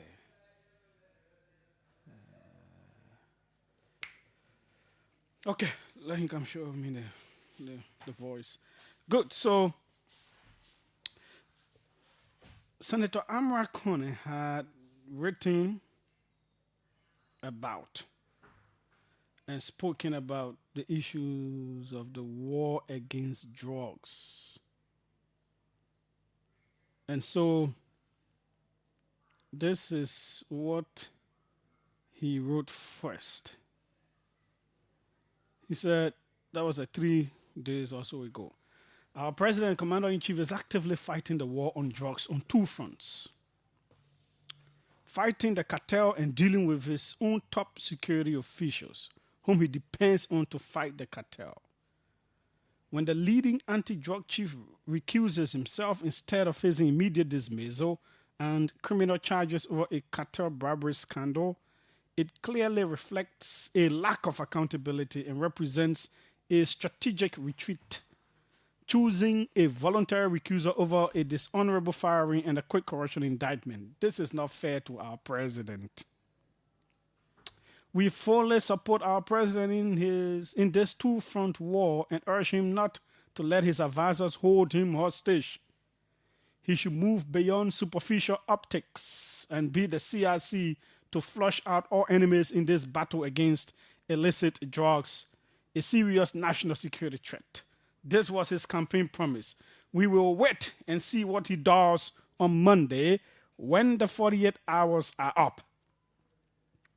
One thing that is worth highlighting for our president is that public distrust remains high following the massive multi-million-dollar cocaine busts due to the ongoing internal turmoil within the investigation. Everyone mentioned so far by media institutions like Spoon, Front Page Africa, Verity News, and activist Martin and Colley has either been arrested, fired, or self-recused. We thank them immensely for their investigative journalism and advocacy. Otherwise, this would have been a cold case by now, like other high-profile cases. The only confusion now is the senior security people the president fired from the NSA and LMP in relation to this investigation are still free men. The president has given up to Monday for those investigating themselves to report back to him on their colleague who allegedly took a bribe from the cartel. At the same time, activist Martin Colley has announced that his investigation has finally unraveled a very important mystery in the US $370 million drug bust that investigators have been looking for. This will lead to a new arrest. He has promised to upload hard evidence from now to Monday. So Monday is a big day for Cocaine Gate. To all my fellow citizens who support President JMB and want him to win this 2-front war, keep speaking up. The message that government is beholden to the people and that it has no other source of power except the sovereign people, which is the central message in our constitution, defines the relationship with your government. We must make Liberia unattractive to drug traffickers and their Liberian protect us. This is everybody's business, and I will keep speaking up for the silent majority, many of whom are victims of the drug epidemic our president is fighting. A blessed Sunday to all my church-going friends. Who was on Sunday he wrote this. Then we know that presidential action was taken. Then he said, so either Daniel Sanders spoke either before this post by him or after this post. That is not clear. After the president had made the changes. He said, we welcome, still Senator Amara Kone, we welcome President Bwaka's nomination of retired Major General Daniel D. Ziankan Jr. as the new Director General of the Liberia Drug Enforcement Agency, LDA. Given his extensive background in national security and military leadership, General Ziankan brings a strong operational record to an agency that urgently needs stability and direction. He can count on my full support in the Liberian Senate. However, let us be clear. Changing the leadership at LDA does not automatically fix the cancer eating away at our security system. A new director, regardless of respect or decorations, cannot hide the ongoing, high-profile drug investigations involving senior security and law enforcement officials. True reform requires more than an administrative change. No self-policing. Institutions with heavy corruption and cartel allegations cannot investigate themselves. Full transparency. The public demands an open, credible, and independent inquiry into all high-ranking individuals linked to the narcotics web. Systemic cleaning. Fixing the LDA involves removing complicity at every level, not just replacing the figurehead who is currently under investigation for complicity in Liberia's record cocaine bust. We wish General Ziankan success in his Senate confirmation in his tenure, but we will observe closely. The fight against illicit drugs in Liberia will only be taken seriously when no official, regardless of rank, is above true accountability. Well, on Class Reloaded, speaking to these critiques from Amara Kone, Daniel Sando had this to say. I know Amara we come from the Islamic faith, but as Christian, when I'm guilty, I go to seek the face of God in supplication. For the things that Amara colluded and did to this country, for which it seems now that we are starting anew on the leadership of President Bwaka, he needs to take a time to go to the mosque on Friday to seek the face of Allah in supplication. Let it be forgiven. Because this country, there are so many persons who died by the roadside because the hospitals were not functional. There are so many students who cannot go to school because of the decision that the likes of Amara made to make Jowiat president. We have not forgotten it. So when they come here and pretend that there's some angel and they got all the solutions to the country's problem, it becomes so annoying. We know them. So, I mean, the way people see politics are deception and things that everybody in the country has suddenly become stupid. And when you even go on the radio and say things that don't make sense, people believe you, is wrong. Okay. So that was his reaction to Amara's claims on the drug fight and all of that, urging the president to do more than what he has done. And then this whole claim started to go wild and far. We come from the Islamic faith, but as Christian, when I'm guilty, I go to seek the face of God in supplication. For the things that Amara colluded and did to this country, for which it seems now that we are starting anew on the leadership of President Bwaka, he needs to take a time to go to the mosque on Friday to seek the face of Allah in supplication. Let it be forgiven. Because this country, there are so many persons who died by the roadside because the hospitals were not functional. Okay, so it went wild and wild and wild. So Amara came back. He wrote over 22 hours ago, the lazy man blames the sun for the unfinished work. I'm a proud Liberian Muslim who prays 5 times a day, fasts and donates charity to the poor. I'm not a perfect man, but I try. I respect the Christian faith and silently sit through our daily Christian devotions at the Senate, listening to powerful messages from our Senate prelates. I don't need an unskilled sycophant riding on the back of an aging president to tell me to go to the mosques and pray. I speak out against this cocaine scheme because I love my country and worked hard to bring in this UP government with the promise to rid our nation of drugs. So far, we are struggling to fulfill that promise. I have earned the right to speak of, especially as a national leader and a voice for those affected by illicit drugs whose voices may not be heard. Silence will be complicity. I am doing my job. You do your job too, so we can make Liberia a drug-free country and a better country than it was 2.5 years ago. Everybody wins. Let's go to the responses on Daniel Sanders. There's a reason I'm reading this. Then Daniel Sanders first did a laughing emoji. Then he came back. That opportunistic fraud, he's talking about American, he posted, is furious at losing the control he had as Salif's prime minister. Do not take such a man seriously. Then Senator Darius DeLong came in with an advice, a public advice for Daniel Sando. He wrote this last evening. He said, Honorable Daniel Sando, let me do this in public this time around. I may not be the right or best moral voice to advise you. I am with my own shortcomings as a human being and a national leader, but I have been around for a good while now, and I've gained some experience in public service. I have grown from a youth to a full-grown adult in public service for over 20 years. I can still recall when I was a kid growing up. My mother used to say, my son, you better take time in life. You got far way to go. This was a positive advice that I did not understand at the time.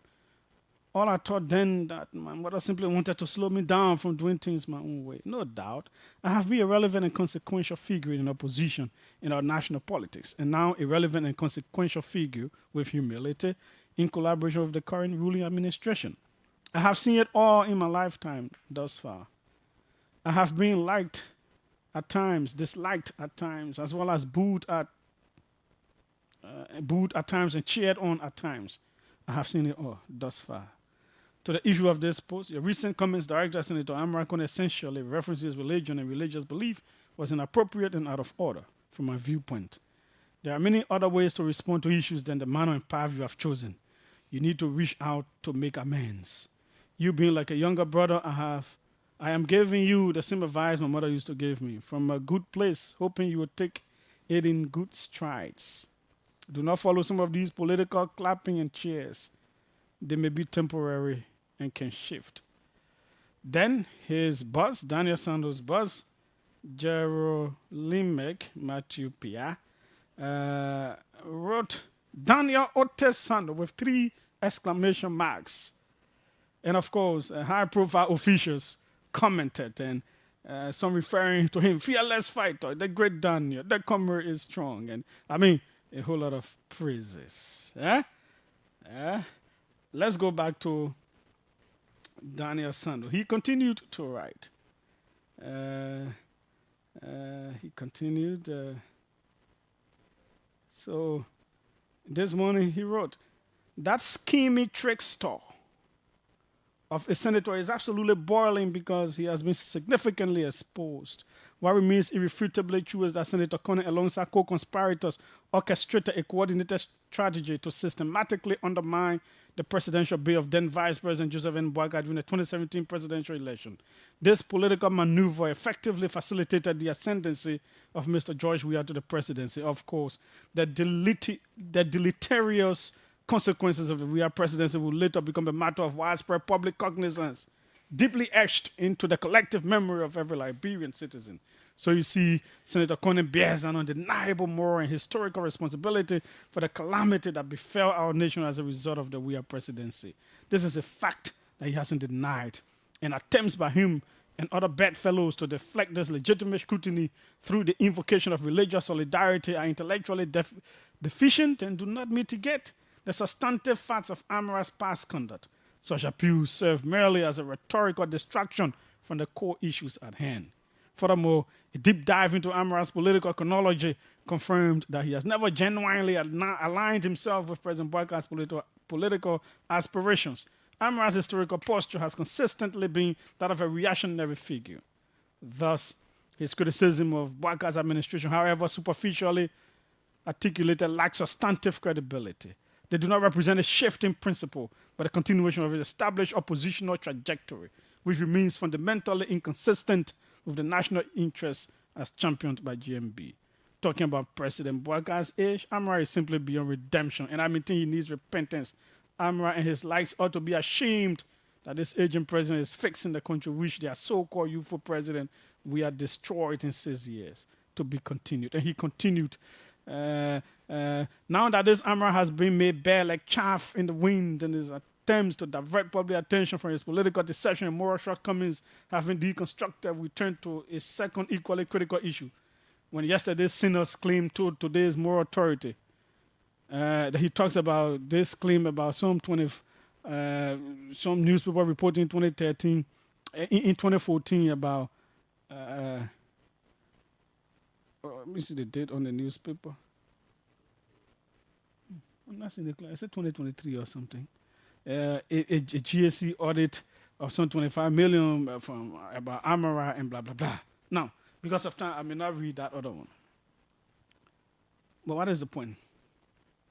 It is a democracy. People can critique. People can highlight issues. People can disagree with people. And Amara and others have been speaking about the drug issue and the need for those quote-unquote higher ups and whosoever to be tried, to be prosecuted, to make this country a hostile environment for drug traffickers. This has been their message, and that is why he wrote about. He also spoke about that on Spoon. I have read all the responses of Daniel Sando. They don't say anything about what Senator Amara Kone highlights. So if the senator praises the president for actions but says there more needs to be done, and as a government communicator, you know the government is doing more, communicate that more. Say what the government is doing. Now that this has grabbed the attention of everybody, I would think when you write on your page, communicate that as well. But the entire response really does not say, or all of the responses I've read do not mention anything about what Amara said. Rather, an ad hominem. It's a direct attack on him. Even when Amara responds and refers to Daniel as unskilled sycophant, he still ends up by going back to the point of contention, the fight, this whole cocaine case. He highlights it. He also mentions, he chose this jab about unskilled sycophants riding on the back of an aging president. Others got in arms. Why would Amara mention the president, aging president? However, this is something that everybody says, that the president is aging. It is something we say in our Liberian society, that as people grow older, the way they're supposed to be tough, they're not usually tough. The way I understand what Amara wrote is, he is saying Daniel is not equipped or is not skilled to be in that job. And he's there and he's doing what he's doing simply because the president is lenient because of age. That's how I understand it. Now, others think that is offensive.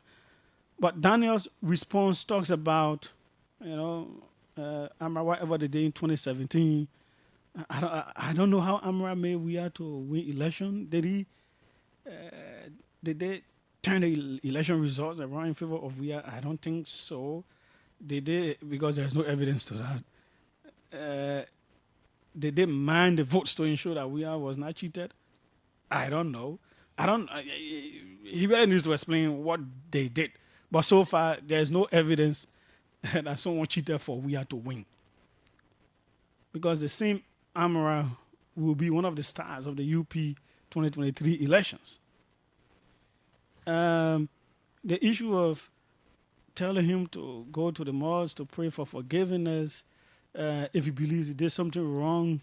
Yeah, I can understand why people think it will stoke religious sentiment. I do not think it is a major thing. Now, for minorities and for minority religions, in places where, for an example, the dominant religion here is Christianity, if you say stuff about Islam in a certain way to get at someone, especially derogatorily, it will be seen as an attack on the religion, even though you're actually talking about that person. You may not actually be intending to deride or to speak ill of that religion, but it is understandable because, for an example, in the West, you could tell a white person, oh, you white person move from here, but if a white person to a black person, you black person move from here, it will be seen as racism because the blacks are the minority and blah, blah, blah. So if you tell the Christians that you better go to a church, go pray and seek forgiveness from God here in Liberia, it will not mean anything, but it could mean something. So I don't agree that, he was basically getting at the Islamic religion and all of that. I don't see it that way. My major thing is the responses do not say anything about what was critiqued. That's the difference. Now, then the other issue, Amara wants to say, a whole lot of the Unity Party people, some of whom were the quote-unquote, when Amara finance minister, some of whom were hailing him all over the place. Some of you could not say something wrong about Amara and they didn't come at your throat. But today he's not finance minister, he's senator.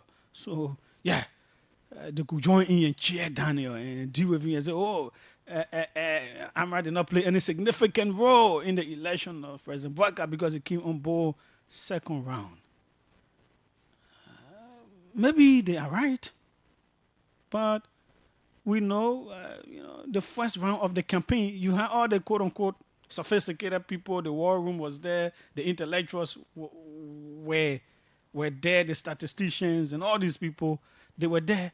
But there seemed not to have been a serious, and both war rooms, both the governing party, CDC, and the opposition, UP, both war rooms were not, there was not a phase of confidence in each of the war rooms. They were not sure whether they won election on first round or not. For example, the current NEC boss will be projecting that they will win the election on the first ballot.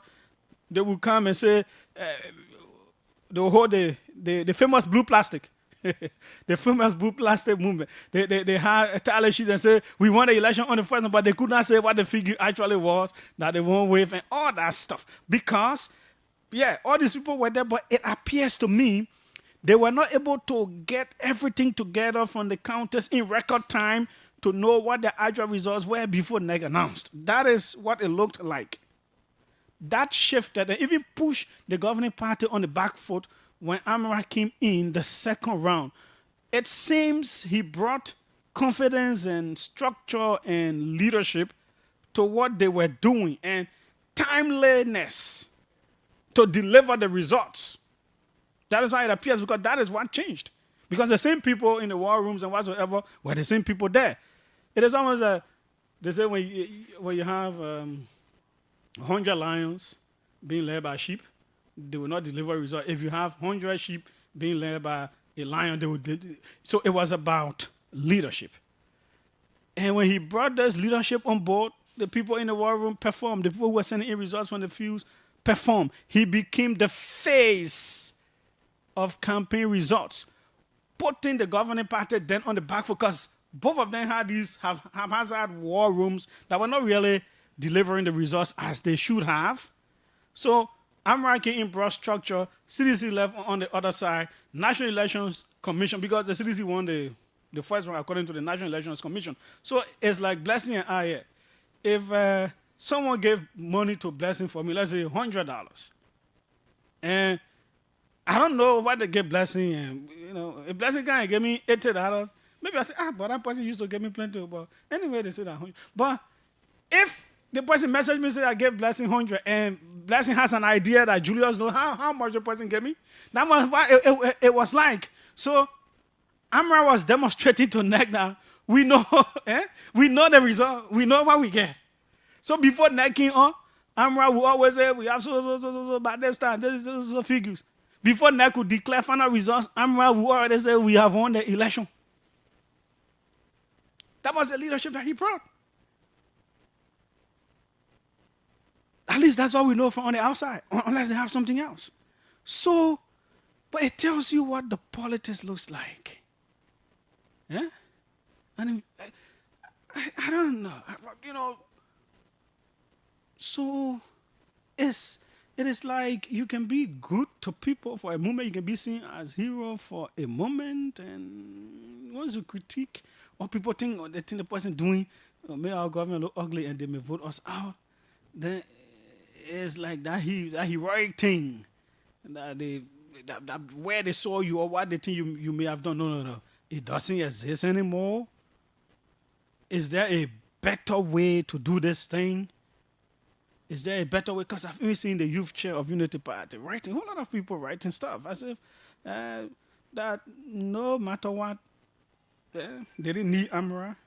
They didn't need him whatsoever. Well, we don't know what 2029 may look like. But it is what it is. They are the politicians. And they know what they're doing. But it should tell all of you out there that you are only as useful as much as possible. 777-700-995, 555-995. That's the few, just few of your calls. Perhaps we'll continue with the discourse on tomorrow. I am always for high-level politics. If I say this, you should disagree with me on that thing. Provide the other side, educate the public. But when you leave the whole thing now and go to something else, then sometimes all of us are confused. Welcome. Let's hear you. Yeah. So thank you, Brother Julius. My name is Fotis Bagley. I do join you from the Regina Speaker District. Mm-hmm. Go ahead. You see, Daniel Sano, Julius, you know PRO, you know public relations. So what did Daniel Sano and change to that deputy minister? What did Daniel Sano know? See, Daniel Sano responding to somebody, well, you feel the person is treating your government, and the position you are in is to respond to criticism of the government and tell the person what the government is doing. They say the government is on. But what did Daniel Sano tell you that man over there? He's just using so loud, derogative statement to the man. And I'm not going to one of the me person that got in the power. Okay, thanks so kindly. Let's hear from Musa Sharif. Welcome, sir. Yeah, Julius, thank you for this brilliant analysis. I say hi to the Liberian people. Let's quickly deal with the issue of drugs. Julius, we will not allow for some elements to divert our attention from the issue of drugs. Mm-hmm. We need to deal with it to the core and grab the people that are involved in this particular deed to undermine the state and the people of Liberia. I know there are people that are paid. They are very good at these things. They pay them to come and create chaos and divert the attention of the people. We will not accept it. We'll go after the drugs. And secondly, let me tell the people in this country, God first. Had they not been Amara Kone, let me tell you this in simple Liberian English. I swear to God, Unity Father will not win the election. Couldn't have won the election. Well, they say they had everything in place. He was not a significant factor. Let me tell you this. I'm Musa Sharif. Anthony Musa Sharif. I'm speaking to you firmly today as a lawyer. I'm telling you firmly to you. Had it not been Amara Kone, God first, Unity Father couldn't have won this election. That is clear, and let anybody accept that. It's uncontested. You can't contest that. That's the power of the matter, but that's not the issue we're discussing right now. For instance, I posed today, I said the issue concerning, the religious issue. That is not I'm not concerned about that. I'm concerned about the drug issue. Let's go after that. Let America continue the job. Those that are helping to address the drug issue, let's go after that. Okay. That's important to us. Okay. Thanks so kindly. Let's see who's right here on the... Welcome. Let's hear you. Yeah, good afternoon, Julius. No, we are watching a solar eclipse. That's why mistakenly I cut my phone. There's an eclipse up to this. Julius, my own message for me here is looking at Honorable Snow, Americano crying today from little Daniel Sano. Snow jailed Yugi Fagon. He said Yugi Fagon insulted him. But today snow is crying in Daniel Sano hand like a baby. Oh, come here on spoon crying. Daniel Sano crossing him. Daniel Sano insulting him. You did fucking spend 3 days in jail. In the hair of Akawa Gray and Edwin Snow. He said because you insulted him. Tell Daniel Sano Monday at podium. He insulted Edwin Snow more than how many times? Yet they cry. Or genius minister will insult an elected senator. And they cry on Facebook, American exchange the world with Daniel Sano. What a weak opposition. What a weak Senate. Senator Dero Elu had the entire CDC government for 6 years in the House of Senate. But look at the amount of senators who get that today. They cry the baby. Daniel Sano, continue, man. Continue on those guys. Okay, thanks so kindly. Let's hear former Senator Sandro Johnson. Welcome, sir. Good evening, my brother Julius. How are you doing today? I'm fine, sir. Go ahead. Okay, look, I just wanted to make a point very quickly. Let us give our corner a big thank you. I was involved with the rescue team from day one to the end. Amara Kone play a very significant role in making sure that the Unity Party won. There is no doubt about that. Amara has not come. At the time he was needed, it would have been very devastating for us. Now, somebody claim, or they are saying that Amara Kone cheated for George Weah in 2017. So they are trying to validate the argument in 2023 that the elections were rigged in favor of President Wagai. People have to be very mindful how they say things. Okay. So I just want to make that point, and I just want to tell the senator, keep fighting. We are with you. We'll not be deterred. We're not going to be distracted by this ice. Thanks so kindly. We go to the news. We will continue with this topic on tomorrow. Trust me, as we discuss the drug thing, we'll continue. We already know the business now. We have said the business. So we'll continue tomorrow. My name is Julius J. Up next is the news.